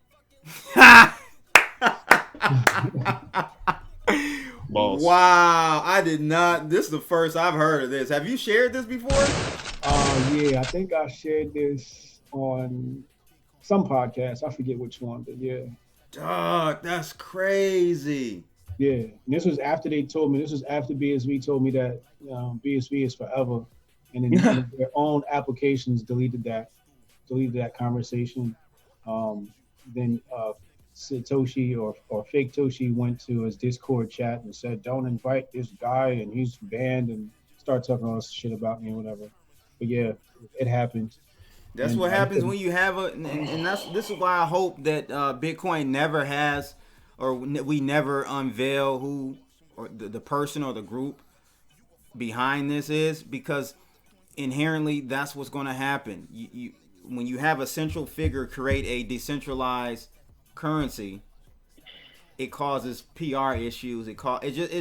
It just doesn't seem, it's not organic enough to me. Yeah, I don't know. It becomes a cult of personality at that point. Wouldn't you agree? Yeah, man. Like that's crazy. I see it with projects all the time, bro. Like it's ridiculous. Like this person decides to create some algorithm, and then now it's his child. Practically, it's his brainchild, and that person feels attached to it. He doesn't want to leave that project. If he leaves that project, somebody else is going to have to take over the helm. People are still going to be associating that project with that person that started it. Like you take Litecoin. Mm-hmm. Like, remember, I don't know how long you've been around in the game, 10 Pound, but I remember when Charlie Lee left Litecoin to go work at Coinbase. This is way back. I remember Right? that. And it really didn't have. Did it have a? I can't remember price wise if it had an effect, but pretty much the project kind of went dormant for years while he was there, and it didn't pick up pace until he came back on the board. He left Coinbase, and they're doing their thing now. But like if Litecoin were if Charlie Lee were to leave Litecoin tomorrow, it will have a big impact on the price, of course. Mm-hmm. But I think people's enthusiasm about the project would die down, and i.e. developers would probably leave, no doubt, et cetera, et cetera. And now you have possibly a dead coin. You're right, and the miners are probably going to be pulling their hash power, and then the rate difficulty would plummet. It'd be a complete disaster. One thing I don't like about Charlie Lee and his practices is that he's the only dude that'll actually tell you where the top is of his coin. He's the only dude on Twitter that'll tell you, yeah, the halving price is priced in. Get out. He's the only person in the coin space. Isn't that good? I mean, ethically speaking, it is, but I mean, like, when it comes down to it, though, that kind of turns people off from the cryptocurrency space, especially when Charlie Lee is probably the one dude, like, from 2017 when he dumped all of his bags on holders, at the very top. Like, he's the only person that actually do that, You know what I'm saying? Like, it's a good thing and a bad thing. I think it was admirable for him to do that. I think also it was a self-fulfilling prophecy. I don't think that he knew.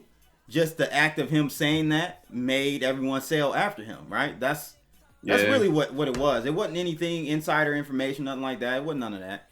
You know what I'm saying? All right. But one person said in the chat room, same with Vitalik Buterin, same thing. And I agree. If Vitalik Buterin died today, or just left, I don't want to say die. If he left, it would be the same situation. Ethereum would take a big hit. No, man. Their team is way too diverse, man. And not only that, I'd say the Gitcoin would probably carry on the legacy. But Vitalik Buterin actually sold his coins. He doesn't hold any of his coins, nonetheless. And in fact, I think the leadership would change. And in fact, like, there would be less stupid decisions like Ice Age. Ice Age was the worst decision Vitalik Buterin ever made. And he did it just now. The ecosystem would grow into something else. It would metamorphosize. Like, there's no need for that, in my opinion. Like, sometimes, like, the chain of command from the top down, like, it just completely throws a project off, in my opinion. But, this is a completely different ecosystem. We're talking about a proof of work sidechain fork compared to a smart contract based platform, a virtual machine. So Christian McNair, one of my YouTube members, asked, what about EOS?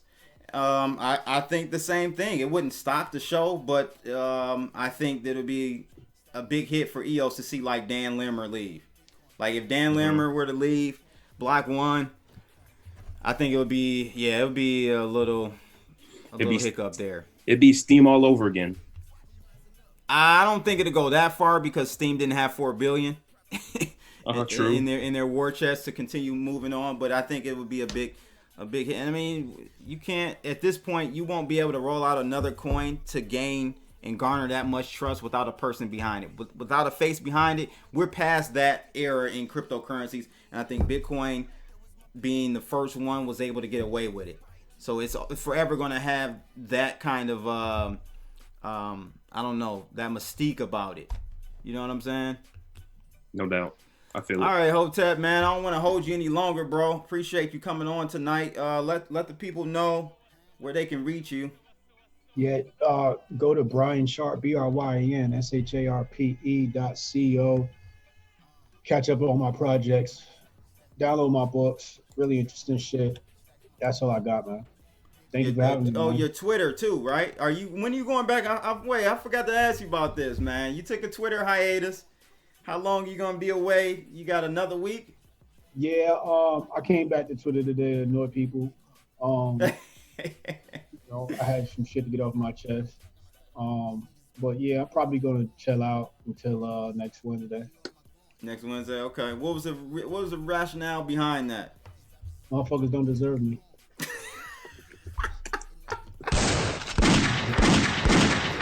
I feel like motherfuckers need to pay me to be there. Facts. I mean, you got a lot of subs though, man. You ever thought about doing the whole what do you call it? The blue check? Yeah, I got sent an email the other day and I deleted it.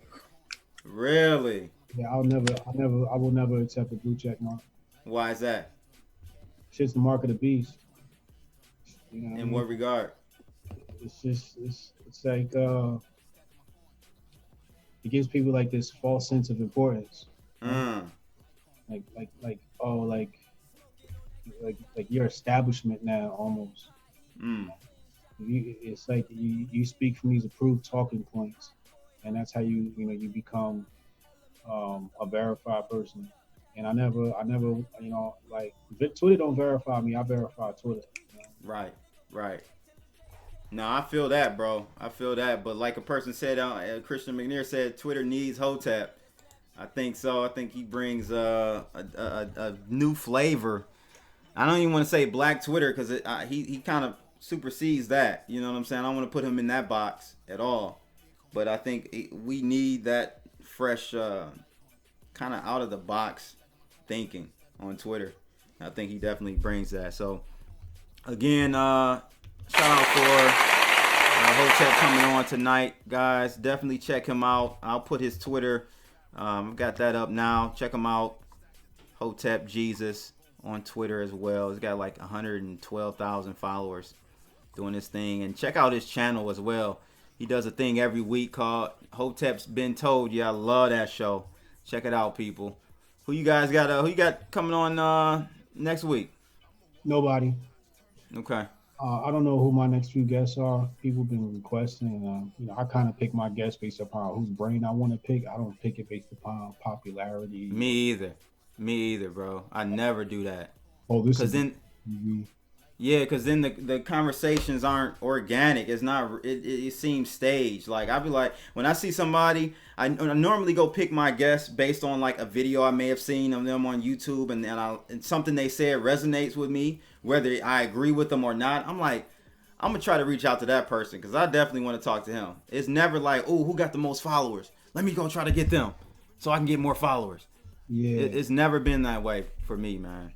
Exactly. That's exactly it. Whoever I feel like resonates. But this week's show will be just me and Unc. Okay. So, I'll be, when the devil kick me, that's when I'll go ahead and get another guest on. Gotcha. Well, there you have it, people. Another episode. I got to give a shout out to my man, Hooli Gang, Savage out there. I'm rocking it. You guys hear the song every week. I'm playing Hooli Gang. So check it out. Drop a link if you can, Hooli, so people can check out this track. And we're going to rock out to that tonight. Thanks for everybody coming on. Fuck it. And we did it Do live. it live. I'll write it and we'll do it live. Okay. Ready? Fucking thing sucks. We'll do it live. Okay.